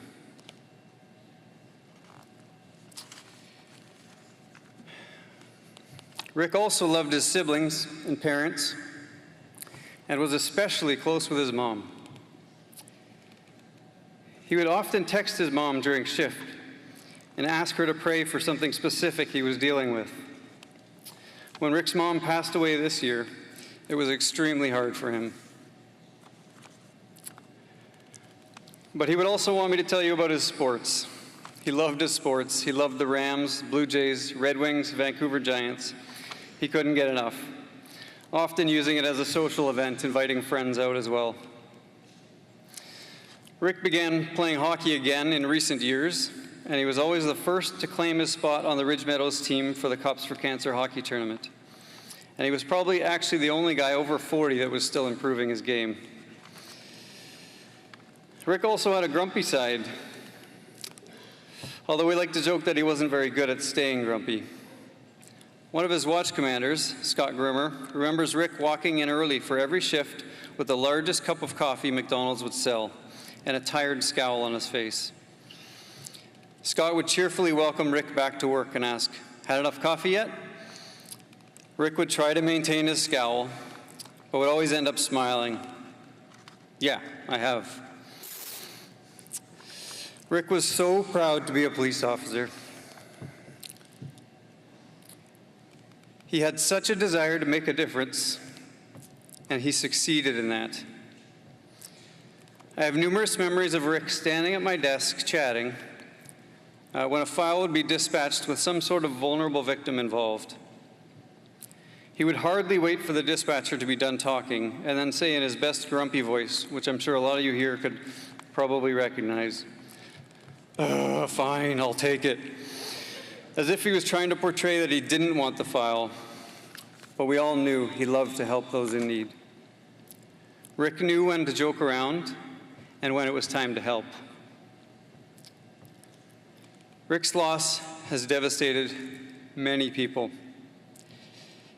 It was too early, and it was senseless.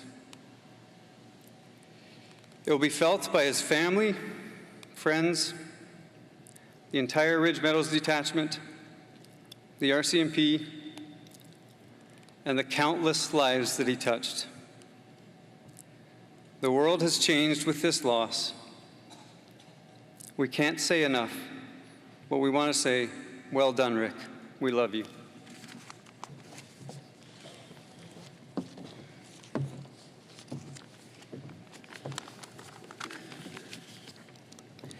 My name is Ben. I've known and worked with Rick his 7 years at the Ridge Meadows RCMP detachment. We worked together on general duty for the Ridge Meadows RCMP on B-Watch, and we were partners in Pitt Meadows, working in the community response unit together. Rick was supposed to be 51, but you wouldn't know it. He was really just a big kid. He could be found on his days off eating Cocoa Puffs and Apple Jacks while watching cartoons. Rick loved to joke around and play pranks. He really liked to use the PA system on the police cars. A way to talk to his colleagues and his clients. I was reminded of this when his sister Cindy was telling us a story about meeting Rick while he was working a shift in Chilliwack. He had gotten Cindy to meet him at the local Tim Hortons restaurant for a coffee, and after that coffee, while Cindy was walking back to her car, Rick flicked on the lights in the police car and he went over to the PA. "Hey you, put your hands in the air, you're under arrest." Cindy tried to ignore him and get into her car as fast as she could. There were a bunch of kids from the local high school out in the parking lot, and she was quickly becoming embarrassed. He knew that she was and thought it was hilarious. He then called her out specifically. "Lady in the blue jacket with the black pants and the blue bag walking in the parking lot. You're under arrest, put your arms up." And you know he would have been laughing in his car. Rick was very young at heart, but he also had a heart of gold. If you ever needed help, you could always count on him. Every time that I've ever asked him to help me move or go and pick up something heavy, he always made himself available. He was genuinely happy to help and spend time with his family and friends. Rick invested so much of his time for others. He constantly volunteered his time to appear at schools, youth centers, local trade shows, sporting events, and anywhere else that he could, just so that he could show people that police officers were regular people, just like they are. The police officers were kind and compassionate and wanted to spend time with people from every background and experience. Rick knew that the presence of a smile in a uniform had the power to light up the eyes of a child or a person intimidated by the big man with a gun. He always had stickers, temporary tattoos, pins, whatever he could find to give to people. Rick knew that he could make a difference in people's lives, and he truly made sure that he did. You can see this with the several posts on social media and letters sent to the detachment where members of the public have expressed their gratitude and shared their positive interactions with Constable O'Brien. And you can see that in the support and the attendance here at this service. One of the common themes with everyone I talked to about Rick is just how proud he was of his family. His wife, Nicole, his 3 children, Cindy, Chelsea, Isaac, and Nicole's 3 children, Taylor, Braden, Bryce. He bragged about you all. Everyone knew how proud he was to be a police officer, an RCMP officer, and everyone said how proud they were of the type of police officer that Rick was. He was a recipient of the Award of Valor. His pictures have been on the walls in the Pitt Meadows Community Police Office, as well as the Ridge Meadows RCMP Main Detachment in Maple Ridge. His pictures can also be found proudly displayed in his wife's, Nicole's store in Walnut Grove, and can be found on the shrine in his parents' wall. His sisters always asked why their pictures weren't on displayed on the shrine, and Rick used to tease them with a big smile on his face. I was really proud of the police officer that Rick was. He taught me a lot about patience and trying to be a better police officer, about what is important, and that is to make people feel better than they did. Let people know that they matter, change lives for the better. Life is too short. Rick would have been so proud of this service and everybody here. He would have rolled his eyes and said, ugh, whatever, like he didn't really care about everyone coming out for him. But really, he would have been smiling ear to ear. Thank you for giving them this great honor that he truly deserves. In policing, there's a brotherhood, a sisterhood. You go through some really high highs and some really low lows. Through it all, we are stuck together as a family, and we help each other carry on. This is what makes Rick our brother, and that's what makes us all family. We hurt now because we loved him. We will continue to hurt because we loved him, and we will heal because we loved him. Now, I'd like to finish this with a comment for Rick's niece. Uncle Ricky is a hero, and he always was.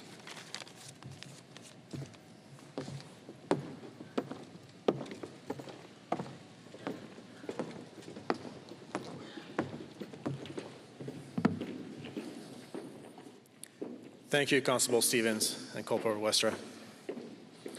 I would now like to invite Corporal Dan Leclerc and Mr. John Brenreth, who will pay tribute to Rick on behalf of friends and colleagues.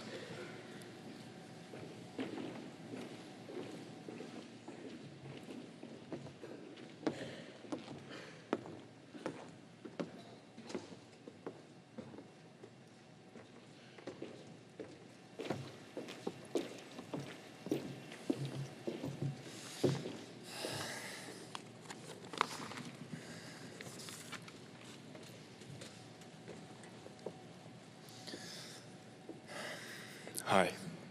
Thank you all for coming. Rick was my friend, and I was so proud to have been his man of honor at their wedding. I still have with me the token he's given me the day of their wedding with Nicole. I would like to extend my condolences to Rick's family, to you, Nicole, to his father, Rick, his sisters, Cindy and Christina, and to their children, Cindy, Isaac, Chelsea, Taylor, Braden, and Bryce, and to everybody who knew or worked with him. I would also like to recognize first responders of all past who responded to the call that day. I'm sorry for what has happened to you, and I hope that you can all make a full recovery. I first met Rick over a decade ago. Back then, I already was a member of the RCMP, and he a school teacher. We shared stories about various challenges we face at work and how we learned to grow from them. One day, he and I went to a park and shoot a couple of arrows using my compound bow. He lost one of my arrows, and he felt so bad that he bought me a quiver full.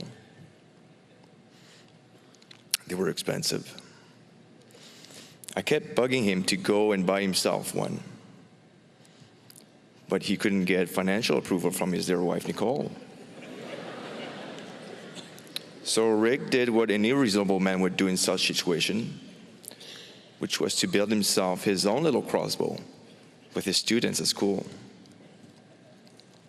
Needless to say, he didn't have the required power to take down big game, but it sure was pretty cool.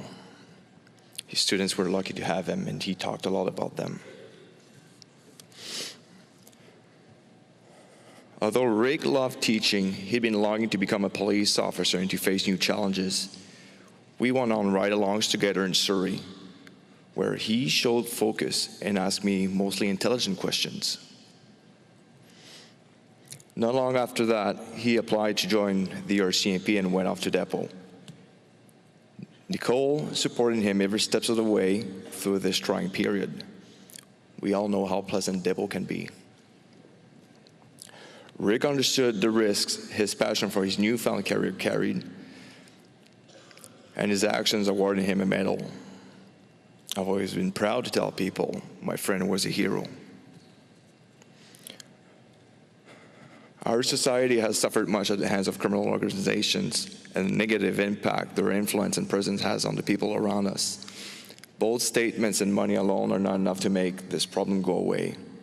And Rick understood that. He didn't require a uniform to take on the responsibility of serving his community.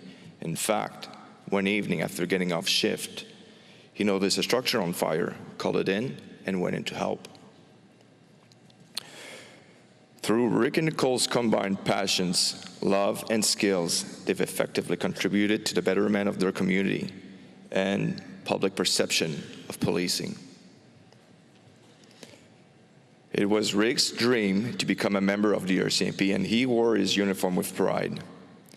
He served his community with excellence because he cared for people. Rick's contribution and sacrifice will be felt far and wide and forever be remembered. They say time heals all wounds, and it does, but scars are permanent.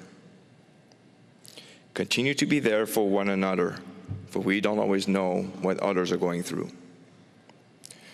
Rick, it has been a privilege and an honor to have been friends with you.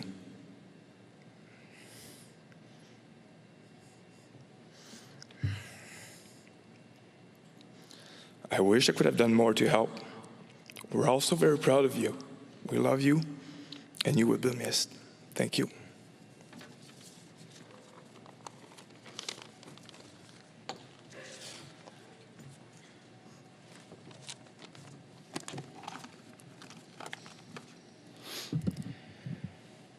My name is John Brandreth, and I've had the honor of knowing Rick and being his friend for 10 years. Over the past few days, I've been thinking and reflecting about what I wanted to say about Rick. As his friend, what stories could I tell to let people know just a little bit more about who he was? One thing I know for sure is that any stories that were told about Rick, he would have wanted them to be the funny ones, as Rick had an incredible sarcastic sense of humor. So the more I thought about it, I realized that if I'd been able to have one last conversation with Rick, I'm pretty sure he would have wanted me to talk about three things. Firstly, he would have wanted me to talk about what it meant for him to be a member of the RCMP.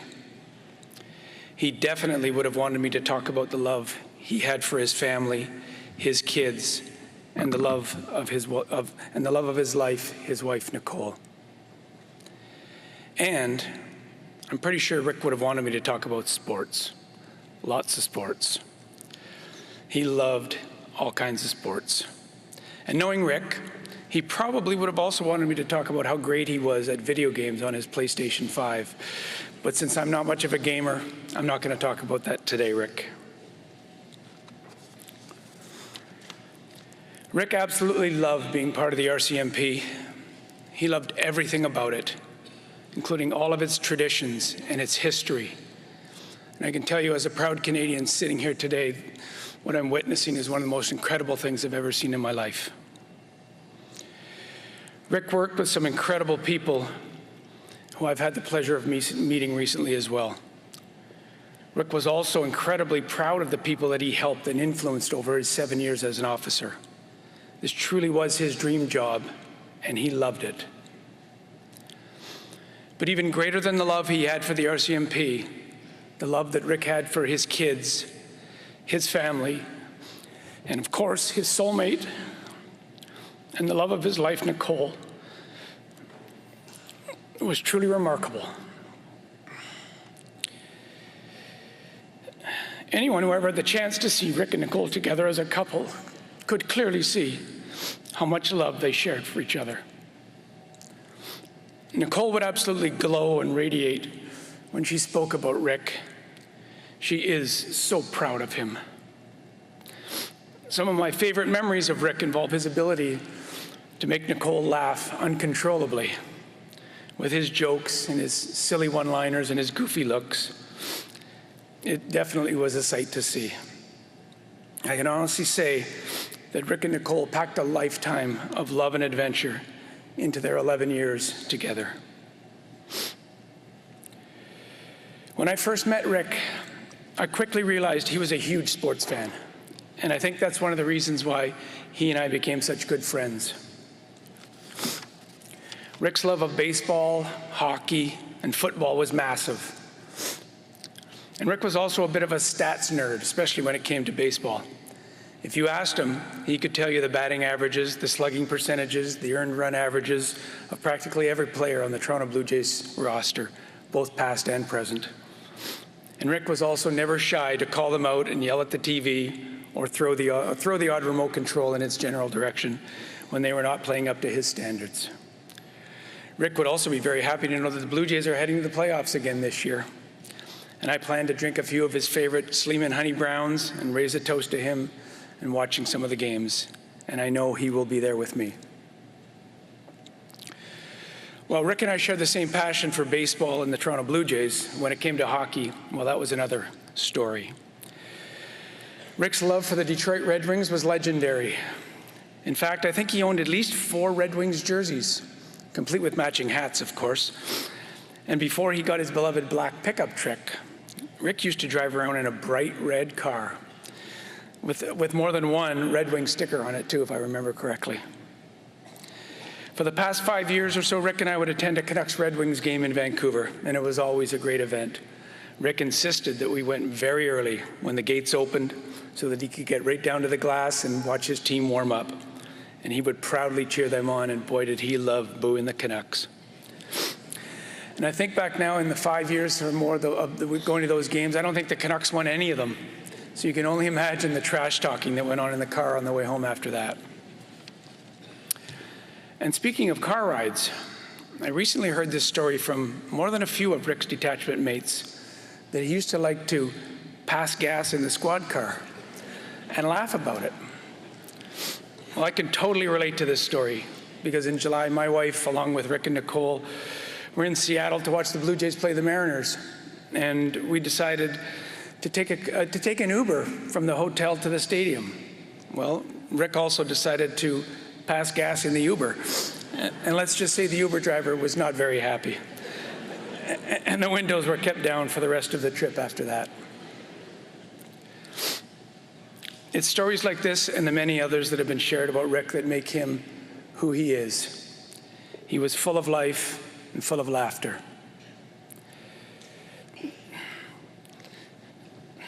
I feel honored to have known Rick. And I can honestly say there will never be another person quite like my friend, Frederick Thomas O'Brien. Rick, we will forever remember your laugh. We will forever remember your smile. And we will forever remember the impact you had on our lives. I love you, my friend. Rest in peace. And we will take it from here. Godspeed.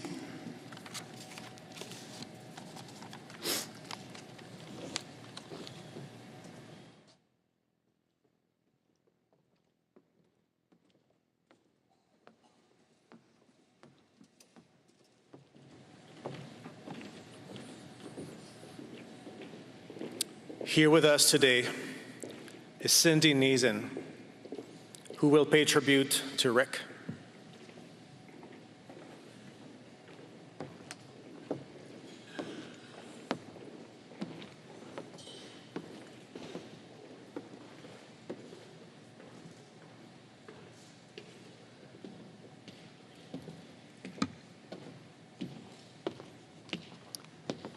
You are going to hear a constant theme throughout some of our speeches today, so I apologize for that. But for those who don't know who I am, I'm Cindy Neeson. I'm the older of Rick's 2 sisters. I've been asked by the family to share some stories about Rick. Because we're telling Rick stories, I will do my best to keep it PG. After careful consideration, we thought it would be a good idea to frame these stories by looking at Rick's main love languages, which I have affectionately labeled as, believe it or not, Rick loved you.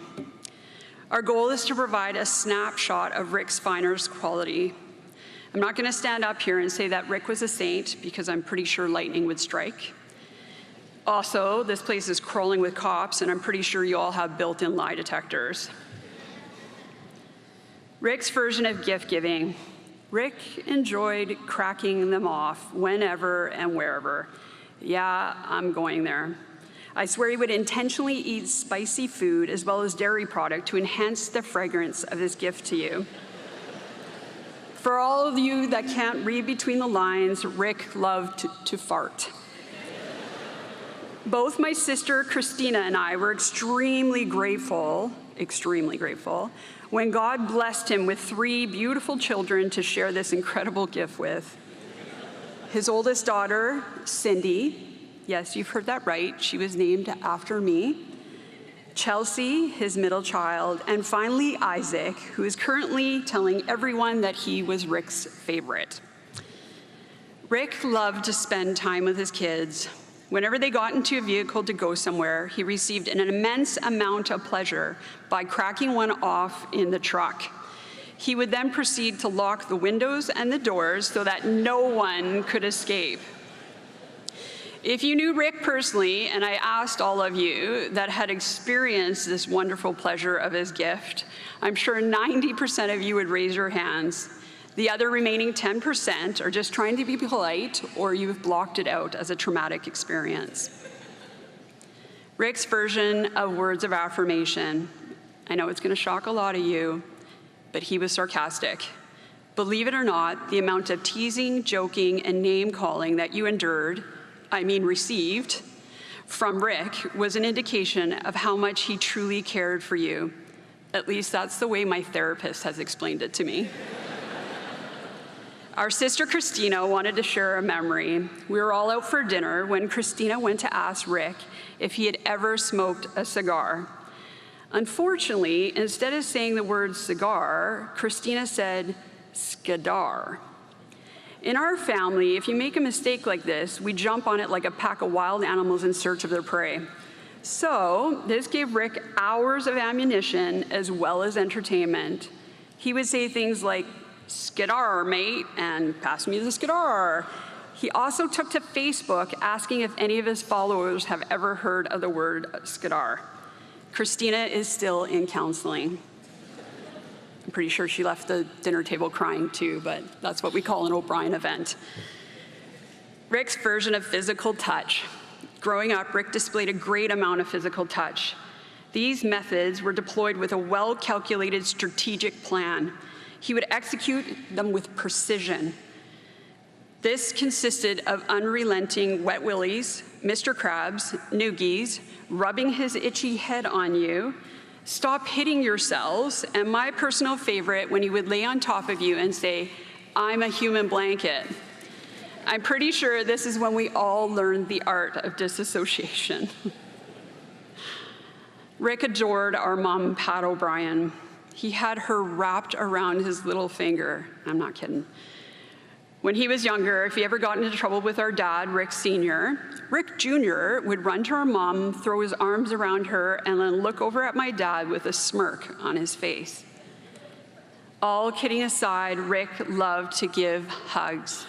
Some of our favorite memories consisted of his great healing hugs, a gift that he inherited from my mom. Rick would also give you a kiss on the cheek and always say, "I love you." Rick's oldest daughter, Cindy, would like for all of you to know that every time she had a school play, Rick was there.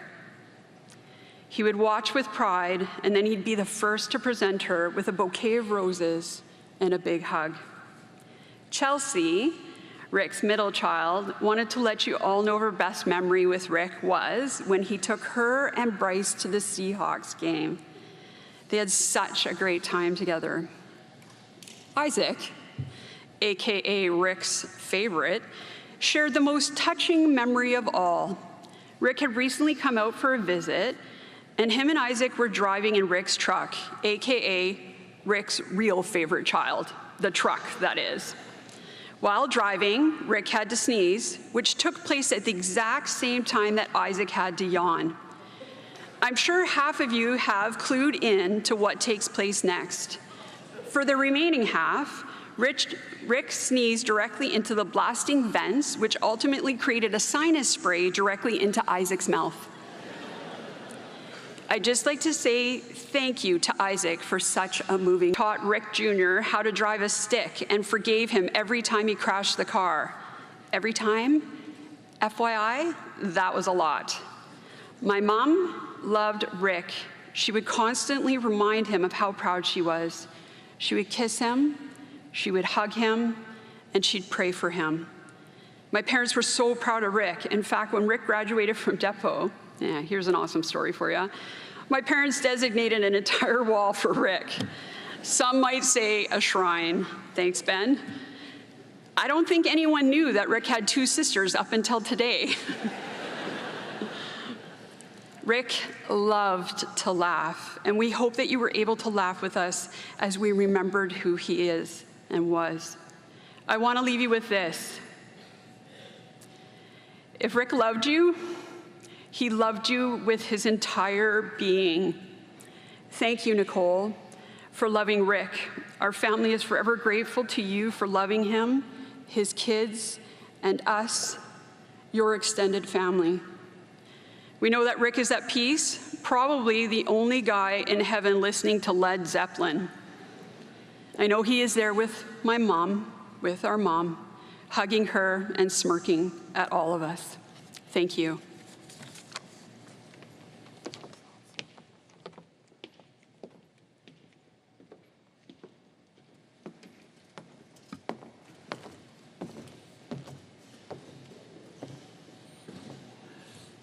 I would now invite Stephanie Porter to offer a tribute on behalf of Nicole.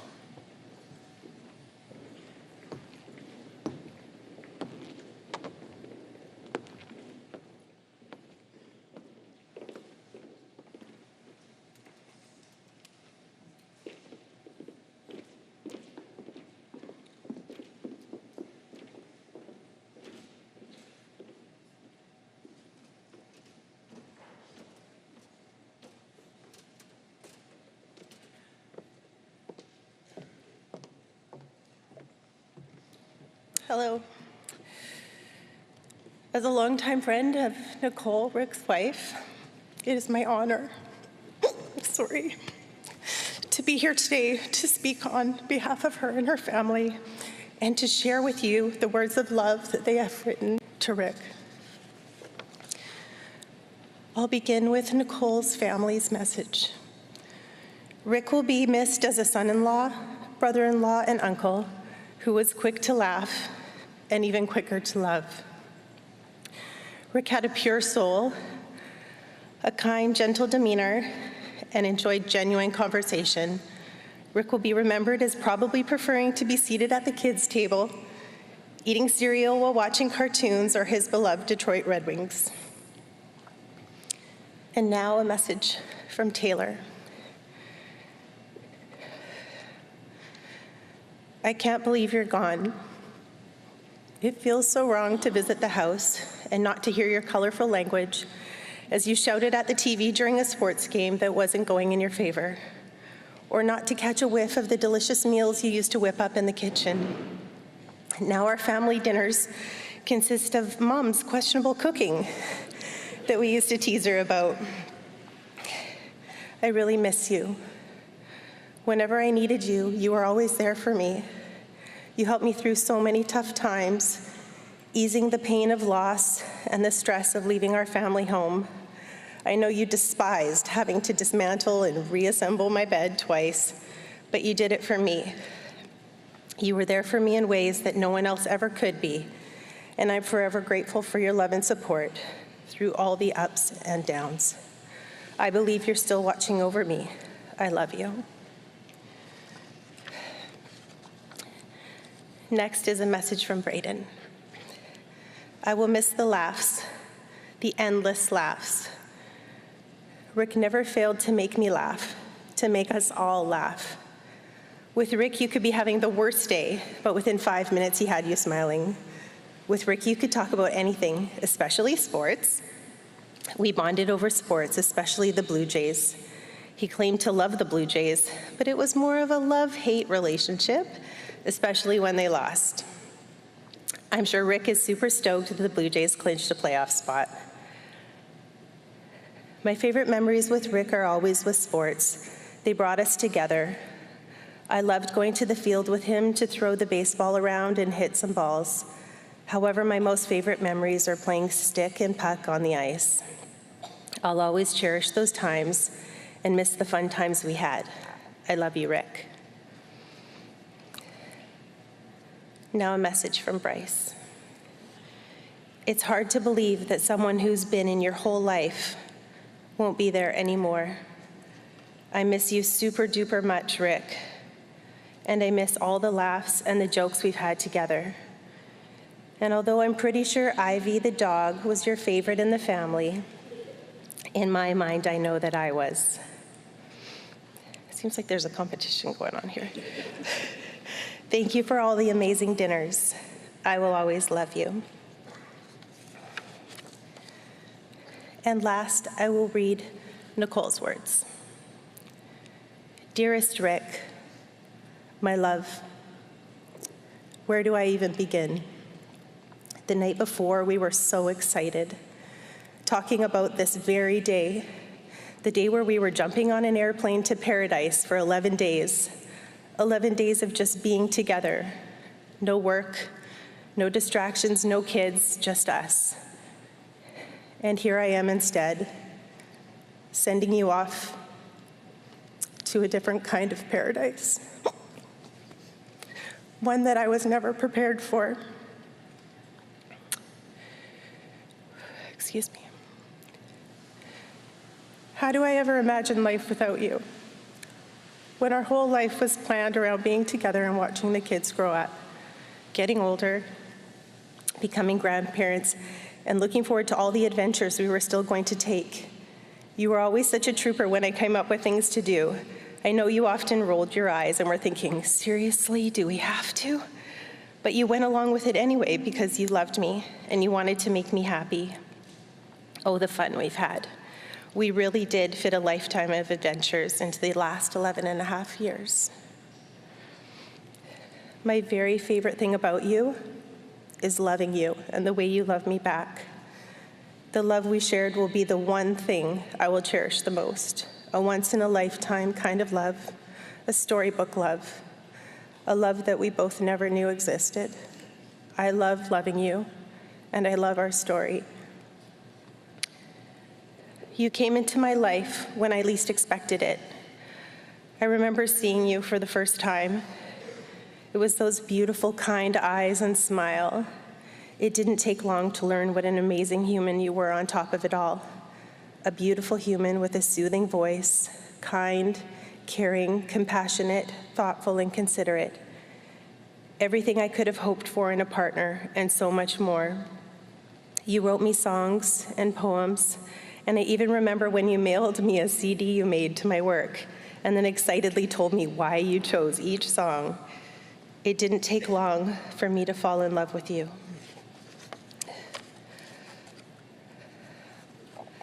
I always knew you were my gift from the universe, exactly what me and the kids needed. You not only loved me, you loved my kids as if they were your own, and for that, we are all left more enriched and better for it. You took each one of the kids, Taylor, Braden, and Bryce, under your wing and nurtured your own relationship with them. Although it wasn't always easy, I always appreciated that you stuck it out. We shared many conversations about it all being worthwhile. Each relationship is different in its own way. And you took the time to build and bond with each one. With Taylor, you were a protective father, making sure she was always safe, having heart-to-heart conversations about boys, guiding her in what she should and shouldn't put up with, and making sure her car was always in running order. You were her biggest supporter in the house when she decided to move out because you knew she was ready to spread her wings and fly. Braden, You bonded over sports and both of your abilities to smack talk. You instilled a gentleness in him that's similar to yours, both of you caring for kids that deserve extra attention. You loved watching him play lacrosse, and even though you weren't always a fan of the sport, you certainly became one of his biggest and made sure you attended as many games as your schedule would allow, even in uniform if you had to. Watching you be engaged in conversation, laughing and being sarcastic, trying to outdo one another, will forever be etched in my heart. And Bryce was only 2 when we met, and I don't remember a time when you weren't in his life. We were lucky to have a few trips that were just the 3 of us. Bryce has always been a kid of a few words, but boy, did he not stop talking when you were around. I loved watching you play and be goofy together during our Disneyland trip and our recent trip to the Maritimes last summer. Seeing how much laughter and joking went on between the 2 of you, how much the 2 of you loved to gang up on me when you were together, made our trips ones that I know he will never forget. I know this summer you talked about how proud you were of the box lacrosse player Bryce was becoming. Starting off as a gentle kid who didn't like to hit anyone, I remember how excited you were when he laid out a few kids in that final Samiamu game, even making a trip over to the penalty box to see him. While going through this process, I had to spend a lot of time choosing photos that I could share with everyone so they could see and get to know the amazing man you are. I know how frustrated you got with me whenever I pulled out my phone, asking you to take another selfie. You would constantly bug me about the 20,000 photos on my phone and the many folders I have on my computer. But now, I have thousands of photos of you in them, and I'm so grateful to have captured so many of our special and fun moments. To me, every photo is a gift. I will look at them often and remember our life as one of love, laughter, and adventure, a life that we built together and we're proud of. A life with our 6 kids that had so much more to fit into it. I promise that I will be strong. I promise to continue to be there for all of our kids, loving them and supporting them the way we intended.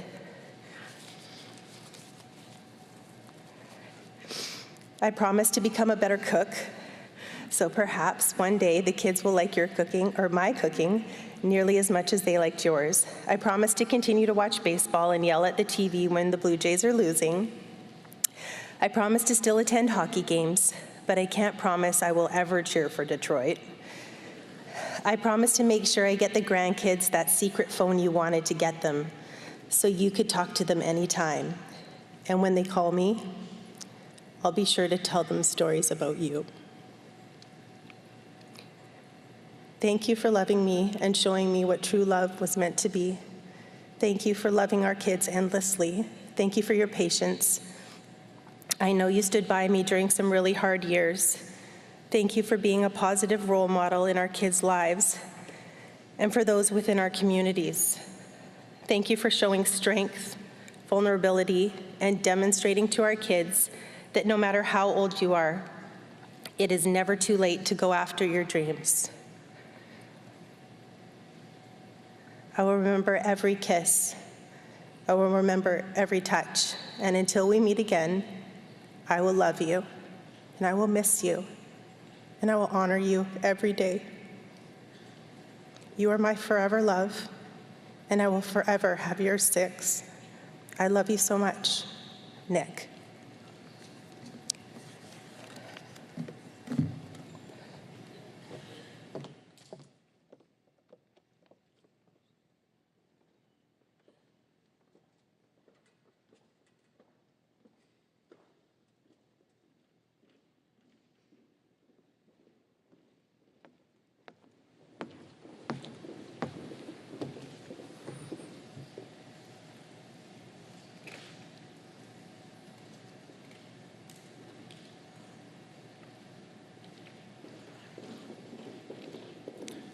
Thank you all for your kind words and a fitting tribute to Rick.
J'aimerais maintenant inviter le commissaire Mike Duhem, commissaire de la GRC, à dire quelques mots.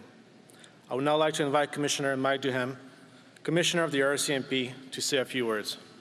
Sir.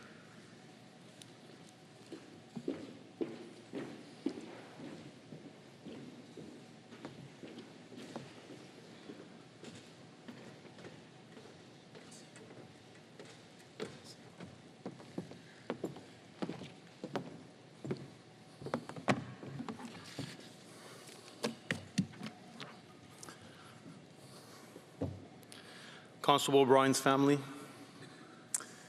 Right Honourable Dominic LeBlanc, Minister of Public Safety, Premier of British Columbia, Mr. Eby, honoured guests, RCMP colleagues, law enforcement and first responders, veterans and friends.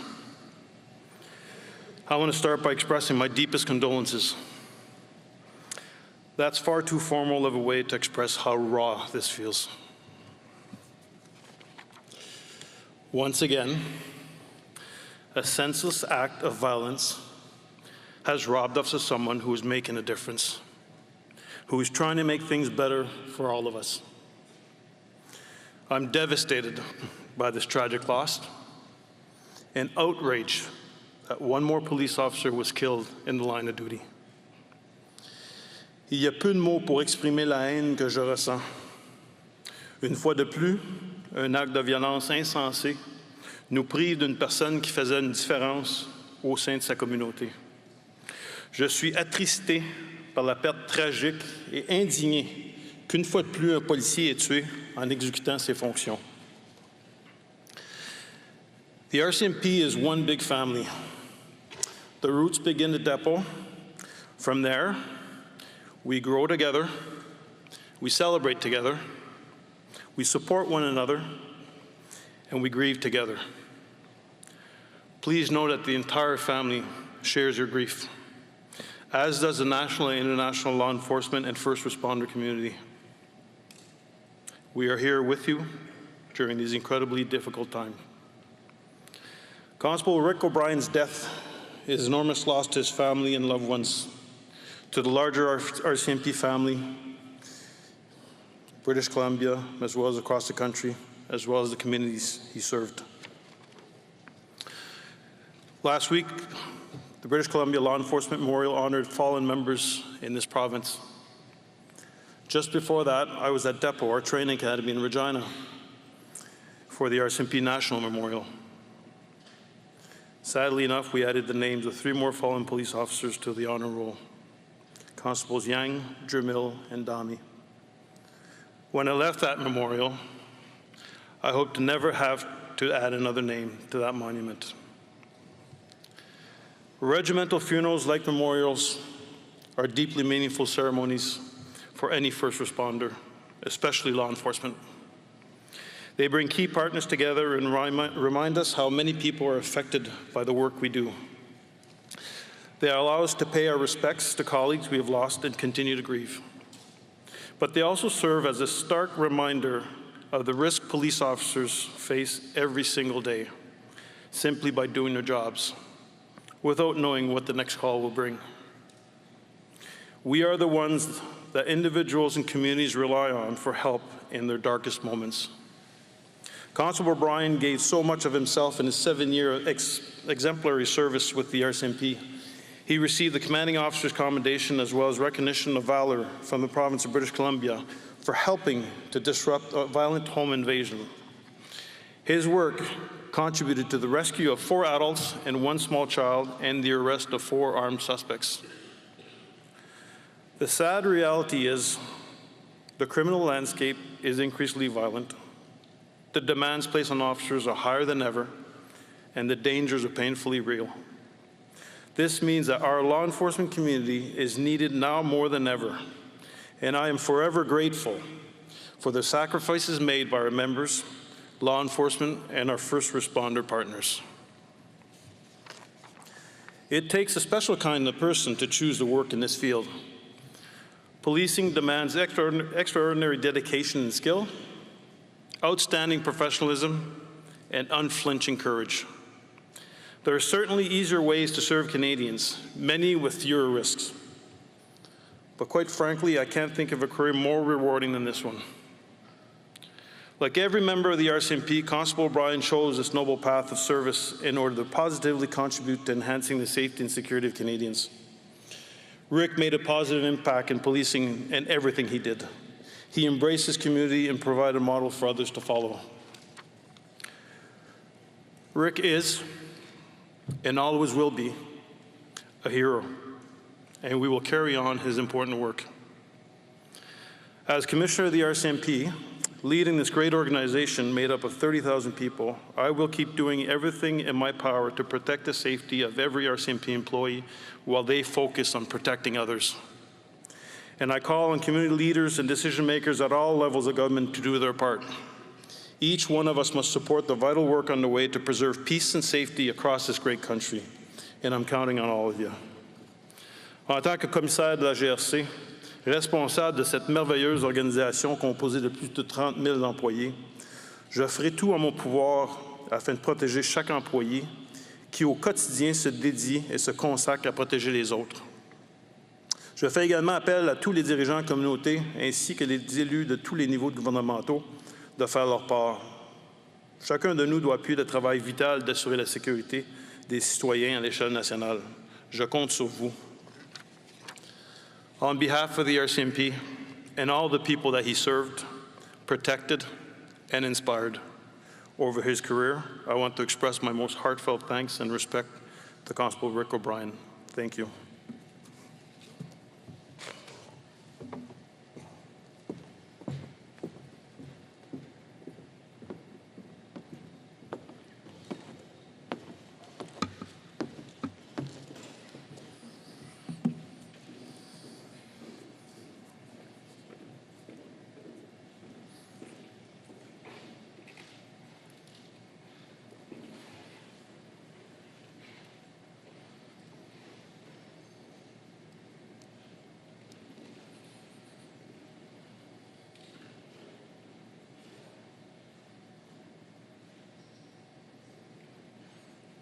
Thank you, sir. Merci. I would now like to invite Deputy Commissioner Dwayne McDonald, Commanding Officer of E Divisions, to offer remarks. Sir.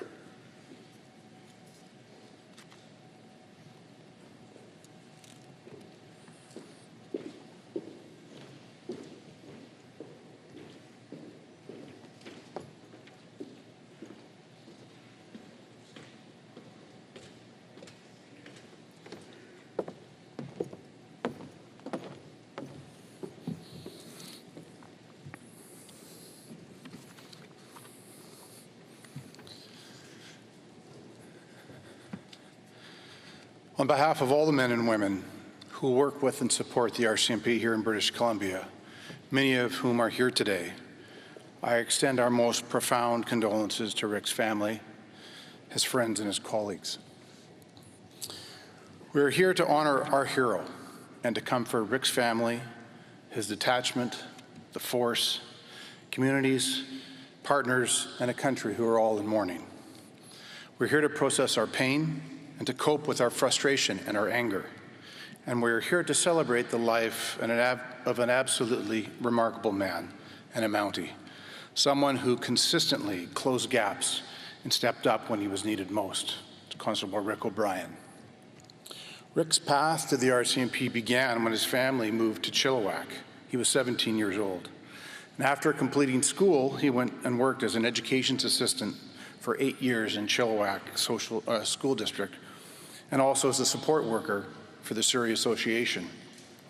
Rick's passion for helping others made him an ideal candidate for the RCMP, and after several years, Rick made the momentous decision to change careers and join the force. He saw a need, a gap, and he knew he could fill it. Cadet O'Brien started his training in Depot on April the 4th, 2016, as a member of Troop 1. And even though he was a mature cadet, he was a little quiet and reserved when he first started, but he was very focused on learning and improving. He was part of the Depot choir, and despite his best efforts, I'm told he wasn't able to get Led Zeppelin added to the song list. But Cadet O'Brien put in work. He spent extra time with his trainers. He overcame all his challenges. He gained his voice and his confidence, and he earned his red surge and his badge. He was excited to return to BC after his training. He asked to be posted in Lower Mainland so that he could be with his family. He also hoped to continue to build on the many connections he had made prior to joining the force. In his own words, in the memo that we as Mounties have to send to our first posting before we leave depot, Rick wrote, and I quote, "I know my determination, drive, and my interpersonal skills, as well as my desire to help people, would be an asset to general duty and for future specialties. I am eager and thrilled to begin as a constable and look forward to my first posting in E Division." Once he arrived at Ridge Meadows Detachment, he settled in well, working in the front line for a few years before joining the Community Policing Unit, and then crime prevention in Pitt Meadows, and then back again to general duty in the front line policing in Maple Ridge. He was quick to close the gaps, whether it was bridging divides in the community, forging connections with fellow officers and partners, or extending a helping hand to those in need. He had an uncanny knack for bringing people together, for finding the most common ground, even in the most challenging of circumstances. Whether it was spending extra time helping the homeless, participating in events for residential school survivors, or when doing many presentations about graduated licensing or bullying in schools. Rick loved Shirt Day, whether it was a pink shirt, an orange shirt, a hockey jersey, sports jersey, or just required someone to show up in red surge, he was your guy. And during COVID, when we were all required to socially isolate and distance, the world became smaller. And in response, Rick increased his patrols in the Catesy community, wanting to assure them of his protective presence. He'd stop and wave at kids along the way, always bringing a smile to their face. He found a way to close the gap. He did a number of online presentations to ensure that our most vulnerable youth were supported. And Rick stepped up when faced with adversity. As we've heard, with just 8 months' service, Constable O'Brien displayed calm leadership and courage when he and other members of Maple Ridge responded to multiple 911 calls of an active and violent home invasion by armed suspects. Despite the inherent danger of confronting armed suspects, a small team of members quickly formulated a plan and made entry to the residence. They rescued 4 adults and a child, and they apprehended the suspects. He closed the gap on that day, just as he did last Friday when executing a search warrant in Coquitlam. It says something when multiple assessments reference Rick's sense of humor, his appetite for mischievous behavior on the watch, but also his realistic optimism and his ability to wordsmith his recurrent reports in such a way that still have his supervisors laughing. Saying goodbye to one of our most noble protectors will never get easy. He spent so much of his career closing gaps. How do we now deal with the gap left by his absence? When we look at Rick's life, a phenomenal one sacrificed in service, we see an unwavering dedication to community. We see a man who made a conscious decision to change careers in order to put the lives of others above his own. We see a person who cared deeply for others, especially the most vulnerable, because it was at the core of who he was.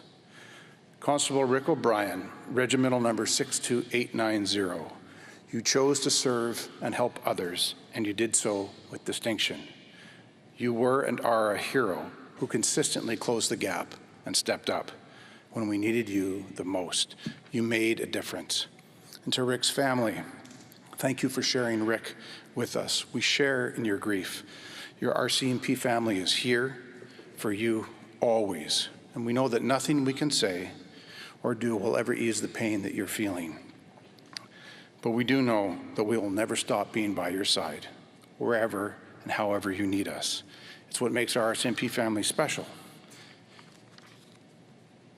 It's made up of so many incredible people like Rick. We stand ready, a sea of red, to fill the gap that Rick has left behind. We are so fortunate to have had Rick among our ranks. He made us better. Let us honor his memory by carrying forward the values of courage, of compassion, and unity that defined his service. And it will take courage moving forward, but we can take some of that courage from Rick, because he certainly had enough to go around. we will never forget.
Thank you, E Division Pipes and Drums Band, for the playing of Amazing Grace. I will now ask Ridge Meadow RCMP Chaplain Greg Dahlman to come forward to provide the homily and offer the prayer for the RCMP.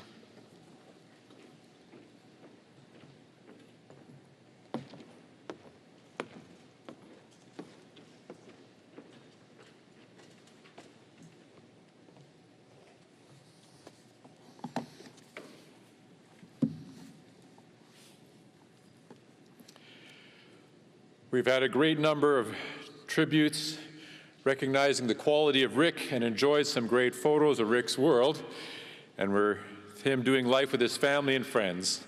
Thank you for sharing them with us today. Some of those things we or I would never have imagined, but then again, if you knew Rick, it does make sense. My experience with Rick started 7 years ago when he started at Ridge Meadows. He was like many other rookies, facing all the forms and paperwork to be processed. I would see him just occasionally times when I would visit the detachment and be there. In time, it was great to see him engaging and resourcing other new members who had come after him. He seemed always to have time to help those in need, and he worked alongside with a gracious spirit. And for those of you who worked alongside him, becoming friends, and there are many of you, we are grateful for all that you added to his experience of being a police officer. It was a pleasure to ride with him a number of times. I saw him act with integrity, being straight up with people. When he responded to calls, he did it with respect, even though those in his face did not deserve it at times. When people were hurting, his compassion was evident. He had a big heart in sensitive situations, and people mattered to him. When files showed up, he would step up, and arriving on the scene, there was just a strength in him to take responsibility and sort things out. Overall, Rick served with excellence. He reflected the very core values of the RCMP as he did his policing. As a chaplain, we also would have some great and at times very serious discussions. Yes, and with Led Zeppelin and other heavy metal in the background. We had fun talking and discussing a variety of things, especially the last 3 to 6 months. I would say our time together led me to believe I would call him my friend. And I too was totally shocked on the day when I received the news of his passing. I too will miss him. Nicole, I heard of his love for you and his desire to continue to build his relationship with you going forward. And for all 6 of the children, he wanted to be there for you and always was desiring your best going forward. We also like to talk about hockey. Any surprise about that? And shocking for you Canuck fans, yes, he liked Detroit. When he found out, recently actually only, that my son-in-law was in the NHL, he said it would only matter and be excited if he played for Detroit. Well, about 10 days later, I texted him that my son just signed with Detroit for this year. He was excited for me. We now could look forward to the season and had planned for time to review the games and the team's progress. I guess I will now watch the games and remember him each time I do. As many of you know, the passing of Rick's mother, Pat, unsettled Rick. We talked about her and the valuable part she played in his life and how he missed her deeply. Interesting, Pat's celebration of life was September 22nd, 2022, 1 year to the day before Rick's passing. I believe the upbringing that his parents, his faith and life journey experiences, which we've heard from the family today, prepared him for his career within the RCMP.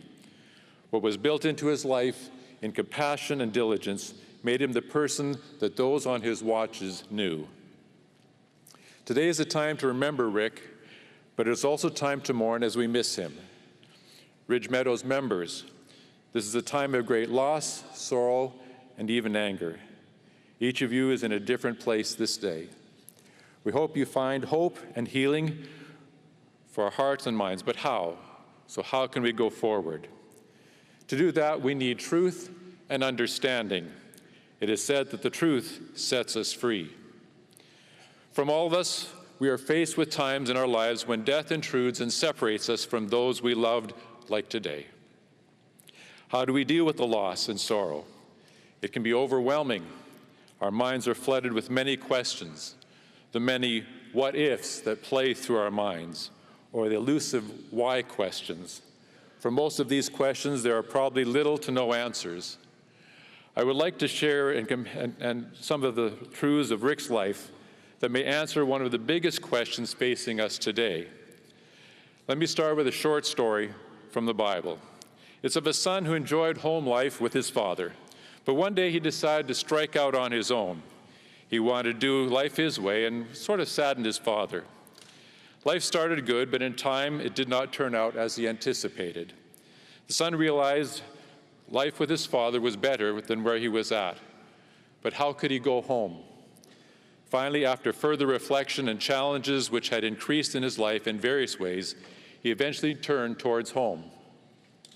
It would be a big step to return home, but something was drawing him. As he approached home, his father, who had never given up looking for him, saw him coming at a distance. Filled with compassion and the intuition knowing where his son was at, he ran to him, threw his arms around him to welcome him home. As Rick and I talked, it was interesting to learn that he grew up in a home where his father was a pastor. In his teen years, he actually accepted Jesus Christ as his Savior, and shortly after that, with his sisters, was baptized in the church. In those early years, Rick actually sang and played guitar and bass in the church to help lead the Sunday worship. Over the years, though, Rick's faith sort of went up and down. The Rick that I met, and maybe many of you knew at the detachment, had a life that did not reflect the faith of his past. Today, you may be shocked as when I was when he told me some of these details. Here's an amazing turn in his life story, and timing can be everything. Friday, September 22nd, is well noted for what took place. But on the previous Sunday, Rick found his way into a church. After the service, he talked with the pastor, of whom I was able to confirm what I'm sharing with you today. The pastor said that Rick enjoyed the music because it was some of the same songs that he'd led in his church years back. He went on to tell the pastor that he was feeling a need to move back towards church and the faith he once had. From all that the pastor shared with me, we agreed that on that Friday, September 22nd, Rick's Heavenly Father embraced him and welcomed him home. God knows our hearts before any changes in life can ever happen and have the chance to take place. This answers probably one of the great questions of these days, a question that some from the detachment have been asking me. Did Rick have any aspect of faith, or where is Rick now? I believe from Rick's faith and what it teaches in the moments of passing, he went immediately to heaven, a beautiful place, and into the very presence of God. God today does not want us to worry. God said, "Do not let your hearts be troubled, but believe in me." The moment Rick passed, Jesus was right there to accompany him to heaven, which was in an instant. No long tunnel with a bright light and no debate at the gate. He was in. Heaven is an eternal place, void of sorrow, pain, sickness, and death.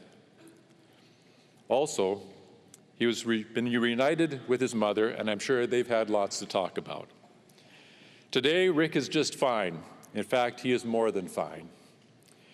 He did not choose to leave us. Some today may ask, where was God's protection that we read about at the beginning of this service?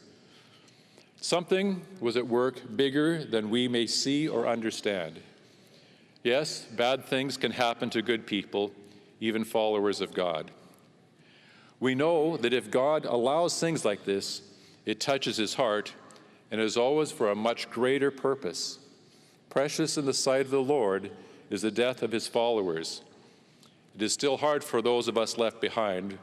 We will mourn, but we can do so with hope. Another question from the day is why? Why was it Rick? Maybe because he was the one who was ready to leave this world. Chaplains and psychologists and counselors can provide counsel and assistance after many crises in our lives. But for death, each of us must prepare ahead of time. And today, Rick serves all of us as his passing helps us to face this reality, one that we don't often like to consider. As in Rick's case, it can come when we don't expect it. For everything, there is a season and a time to weep and a time to laugh, a time to mourn and a time to dance, a time to keep silent and a time to speak, a time for love and a time for peace, a time to be born and a time to die, a time to embrace and a time to heal. We need to be ready, and ready also with answers which support and encourage family and friends in troublesome times like these. Rick's life and faith in Jesus Christ gives us answers that give all of us hope at a time like this, and may we be encouraged by the words as we remember Rick in the days to come. To conclude, I would like to read a short passage with you that has been used for generations to bring comfort at times like today, and it is Psalm 23. The Lord is my shepherd, I shall lack nothing. He makes me lie down in green pastures. He leads me beside quiet waters. He restores my soul. He guides me in paths of righteousness for his name's sake. Even though I walk through the valley of the shadow of death, I will fear no evil, for you are with me. Your rod and your staff, they comfort me. You prepare a table before me in the presence of my enemies. You anoint my head with oil, my cup overflows. Surely goodness and love will follow me all the days of my life, and I will dwell in the house of the Lord forever. Let us now pray for the RCMP. I come to you, God, with a request for your compassionate grace for each person here. Embrace this amazing crowd of RCMP members, along with all the other police and first responders. They need to feel your love and presence to be able to heal and go forward. Lift up those who are deeply hurting. This group is a valuable force that all of our communities need to stand against evil that in our time seems to be increasing. Stand with them as they endeavor to uphold justice. Give each person peace of heart and mind and the strength to stand. For those who may be struggling the most, and I think specifically of the Ridge Meadows detachment, the evil of that Friday has hurt them enough. We do not want them to continue to hold them down. Help them to find release from all their emotions, including anger and guilt, and replace it with anticipation of what tomorrow can bring. Still the storms that are raging in their hearts and minds, and restore them to optimism, hope, and confidence, that they may once again step up and be the skilled members they are, have been, and can still be.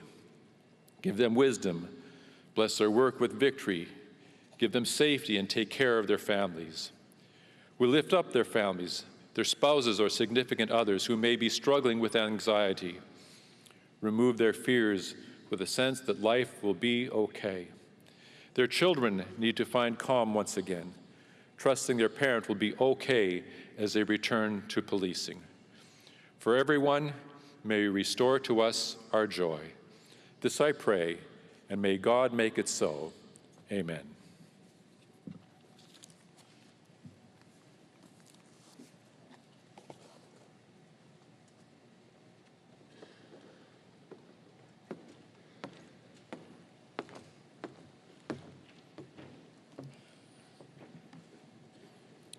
Thank you, Chaplain.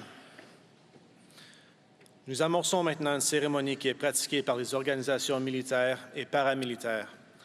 La GRC, en tant que régiment, observe ces traditions.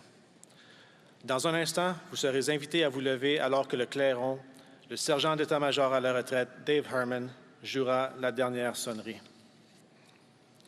La dernière sonnerie est la sonnerie militaire traditionnelle qui marque la fin de la journée. Les sentinelles sont à leur poste. Le camp est sûr. Votre devoir est fait. Reposez en paix. We are now entering into a ceremony that is practiced by military and paramilitary organizations. The RCMP as a regiment respects these traditions. In a moment, you'll be asked to stand as the bugler, retired Staff Sergeant Dave Herman, plays the last post. Last post is a traditional military call that signals the end of the day. The sentries have been posted. The camp is secure. Your duty is done, and rest in peace. Le colonel-major Hugh Pedden, des colonels-museurs et tambours de la division E, jouera l'élégie. Cet hymne sert à exprimer symboliquement le chagrin du fait d'être séparé de son être cher. Pipe Major Hugh Pedden of the E Division Pipes and Drums will play the lament. The lament is to symbolically demonstrate the sorrow of separation from our loved ones. Pour clore la cérémonie, nous entendrons le réveil, que jouera le clairon encore une fois. Le réveil est la sonnerie du matin qui annonce un nouveau jour. Un nouveau jour pour ceux et celles qui restent afin de poursuivre leurs œuvres. Pour Rick, c'est un nouveau jour pour son ascension au-dessus des réalités terrestres. The final portion of the ceremony is Reveille, again played by the bugler. Reveille is the morning call that signifies a new day for those that are left behind to carry on as they must do. For Rick, a new day to rise above his mortal duties.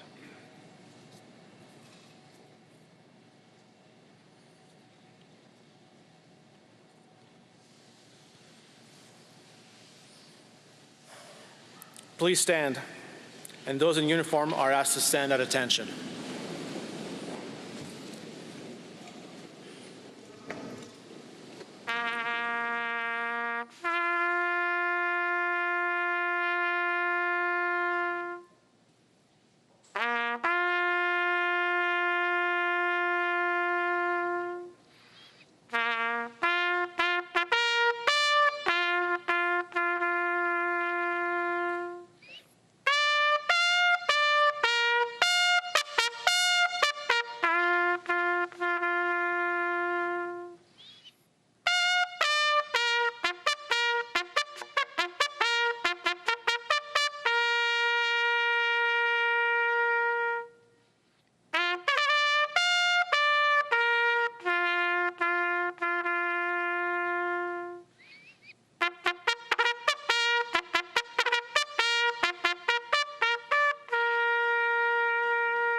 seated.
All right, we're approaching the end of the funeral service here for Constable O'Brien. We learned some things about him during this service that were quite surprising to a lot of us, but it shows how much humor was a part of his life and what a prankster he was and how much love there was for him and he had for his family. We're joined today by retired RCMP Staff Sergeant John Buis. Can you explain to us what is happening at this point? There are various items of kit, like the Stetson, his medals and awards, and also Sam Brown, that will be presented to various members of the family. The flag will, when it comes off the casket, will be folded in a regimental fold and then given to his wife. I'm not sure the order of who's getting what piece of kit, but the flag usually goes to the family, and then the roses that were placed on during the ceremony itself will be given to other key members of the family. And we see those items, as you mentioned, John, taken off the top of the casket, and now there's a precise... I was just going to say, yeah, there's a way that they do this and handle the flag correctly? Yes, and you'll see some very significant movements in order not only to fold the flag garter, but also to fold the flag. And we fold it in the style of the Canadian Armed Forces, which is in a rectangle, rather than the triangle that people have. Right, yeah, a lot of people might be familiar with that. This is a rectangle. Is the triangle? It's an American. That's an American. Yes, that many people have seen because of television and movies, but this is a Canadian Armed Forces regimental way of folding the flag. And many of our traditions come from the Canadian Armed Forces, who got them from the British Armed Forces. Mm-hmm. They are very precise movements. Let's take a look at this.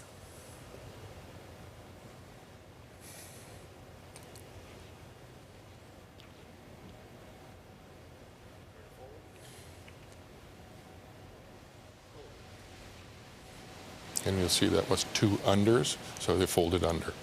Mm-hmm. It should be followed by 2 overs. I see, okay.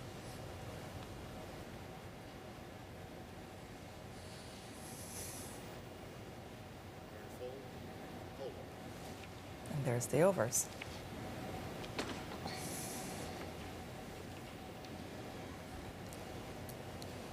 Much easier when you have 9 sets of hands to make sure that it's folded precisely here. Well, 8 sets of hands, sorry, and the bearer party commander, making sure it's done properly. I wonder how many times they've practiced this. Quite a few. And next steps then, John, for the casket, they'll carry it out of the Langley Events Centre and back to the hearse, correct? Yes. And the family will be there. Right. That flag being presented now. It'll first go to the commissioner of the RCMP, who will in turn take it, I believe, to his wife.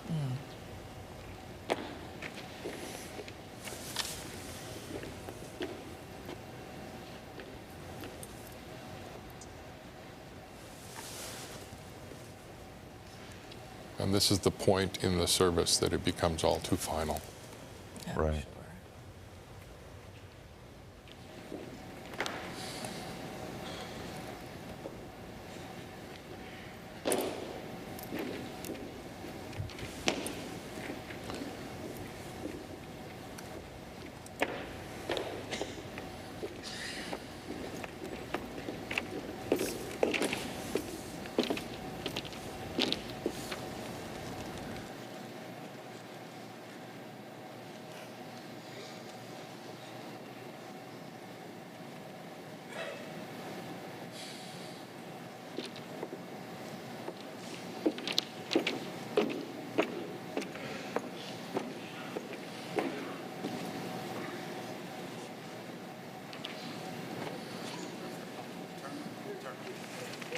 Sure.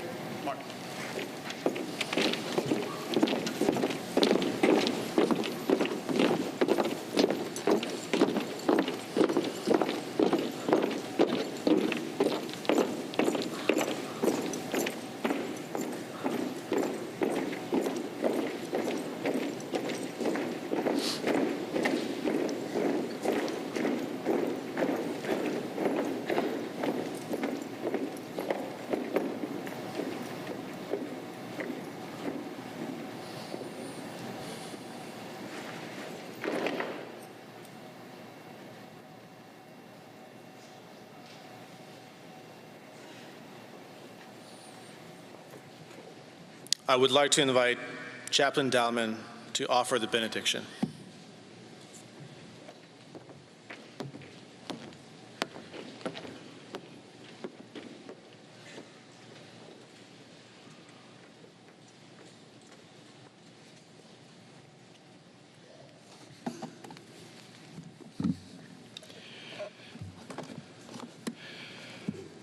Our time together has honored Constable Rick O'Brien, and I believe ministered to his family.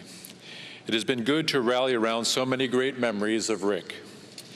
In a few moments after the concluding of the remaining aspects, Rick's body will be moved from this place. This is the shell that has served him for 51 years, but now concludes its purpose. This will return to where it came from. This is the form which we have identified closely with: his stature, his presence, his smile. But be assured of this fact: Rick, the person that we all love and appreciate, is not here but is very much alive. It is good that we mourn, for we have been separated from him, and we will miss him. But the kind of person he was, which I've heard over the past many days, he would want us all to continue to care for one another and then to step up and move forward. Life is still very much in front of each of us. Let us now pray for the family. And now, God, as we conclude our time together, remembering and honoring Rick, his life and his service, we thank you for being present and your care for our souls this day. We bring to you Nicole, the 6 children, Rick Sr., Cindy, and Christina, and the rest of Rick's family and friends. They too will need to feel your love in powerful ways for the days that are still ahead. May you give them hope because of Rick's faith in you. Heal their broken hearts, bring peace to their souls, and restore their joy. And now may the grace of God be with you all. May he bless you with strength for today and for all of your tomorrows. Amen. We will miss you, Rick, but by faith we will see you again.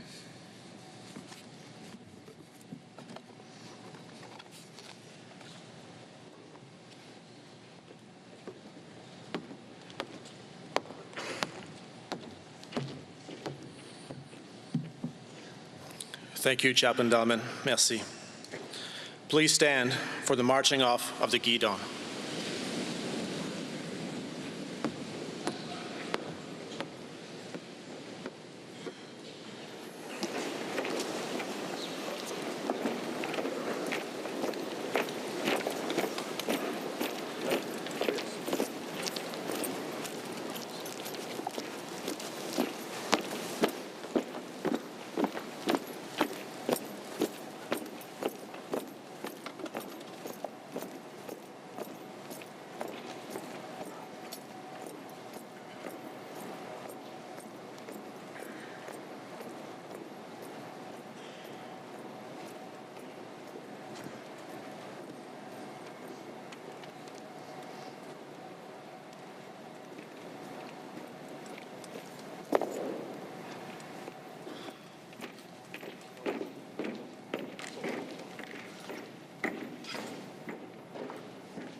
Please remain standing for the departure of the bearer party and Constable O'Brien's family.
Party.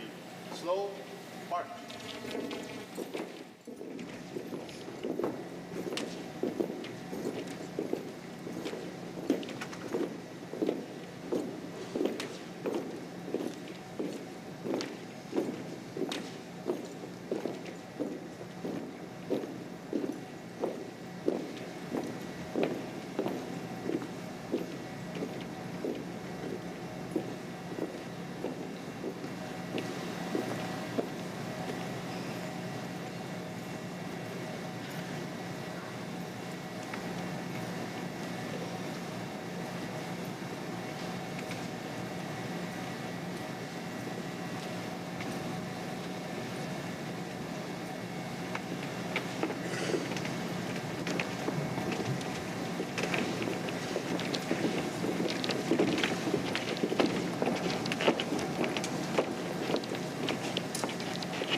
And the bearer party, led by the Ridge Meadows chaplain, departing the Langley Events Centre. We've heard some funny, poignant, sad tributes to Constable Rick O'Brien. He was an amazingly kind, compassionate man, we heard, great with children, loved sports, loved to joke. Loved the Detroit Red Wings. Yes. Bear party, slow. Yes, indeed. He was a fan of the Red Wings. A big kid at heart, and as one of his friends pointed out, a leap year baby, so technically only 13 years old. Yeah, that was a very interesting detail. But more than anything in those tributes to him was the love for Constable O'Brien by those who worked with him, by those who knew him, and the love he had for his blended family, which he jokingly referred to as the Brady Bunch, and the love expressed in the letters from his wife and in the notes and messages from his children. Beautiful. And it looks like that's his family waiting to depart the event center as well. Yes.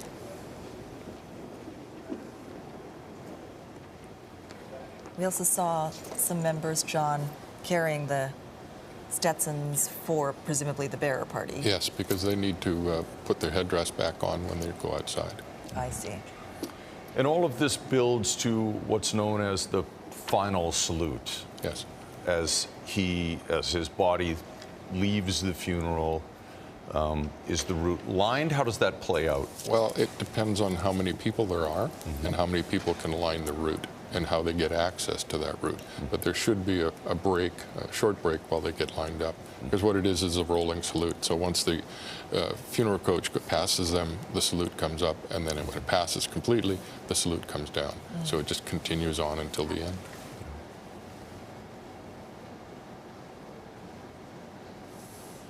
Well, it's been a moving tribute to Constable O'Brien. Great for people in attendance and those watching to learn a little bit more about him and the reasons that he got into policing and what he accomplished as an RCMP member. All of it good. One of his colleagues saying that he really had a desire to make a difference, and he wanted to show young people that police were good people and good members of the community, and they could help you, and made sure that, you know, during COVID, when we were self-isolating, that they could see a friendly face. Yes. Because members are a part of the community. Well, we try to be. I've always tried to. Ceci met fin au service officiel. This ends the official service. Once the honor troop has exited, all those in uniform are then invited to exit the venue for the final salute as the coach departs. Those on the main floor will exit out the rear right gate and line up. Persons not in uniform wishing to observe may exit and observe from behind the uniformed lines. All persons, please follow direction of the ushers inside the building and parade NCOs outside. Please line on both sides of the road leaving the venue. After the final salute, all are invited to return to the main floor surface of this arena for refreshments. Those requiring a ferry back to the island, shuttles will depart after the salute.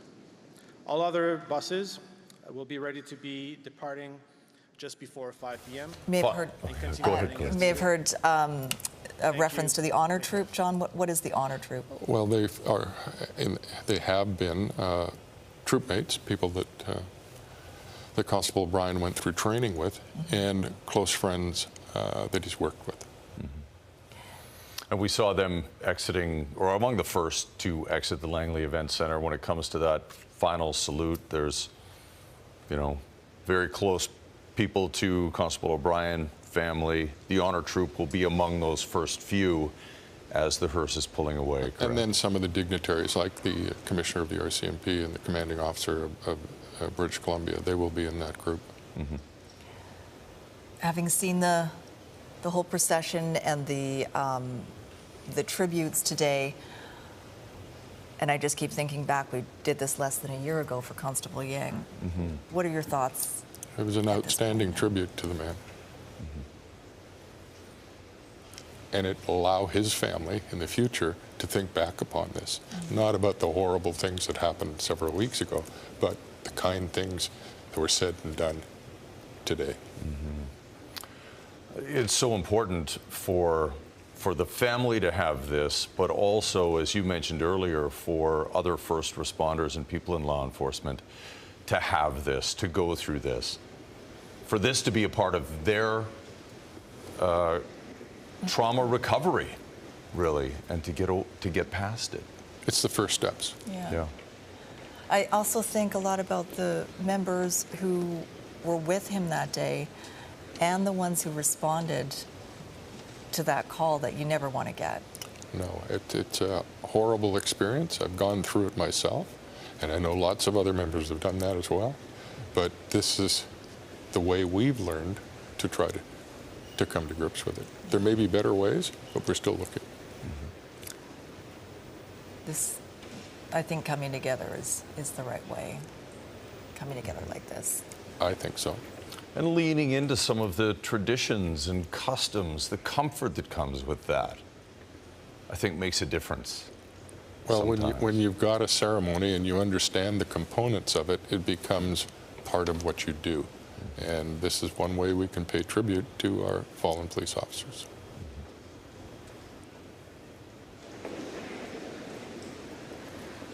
There is ongoing support for the family after this, typically. Yes, there is. And also for the police officers that were involved and anyone else at the detachment where he worked that needs assistance.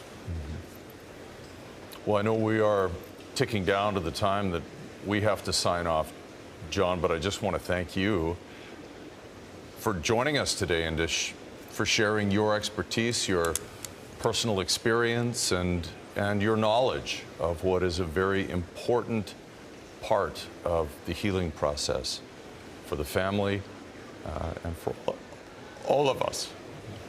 I think it's important for the Canadian public to see these ceremonies, to understand what's happened, and maybe have a little bit better understanding of what we've gone through.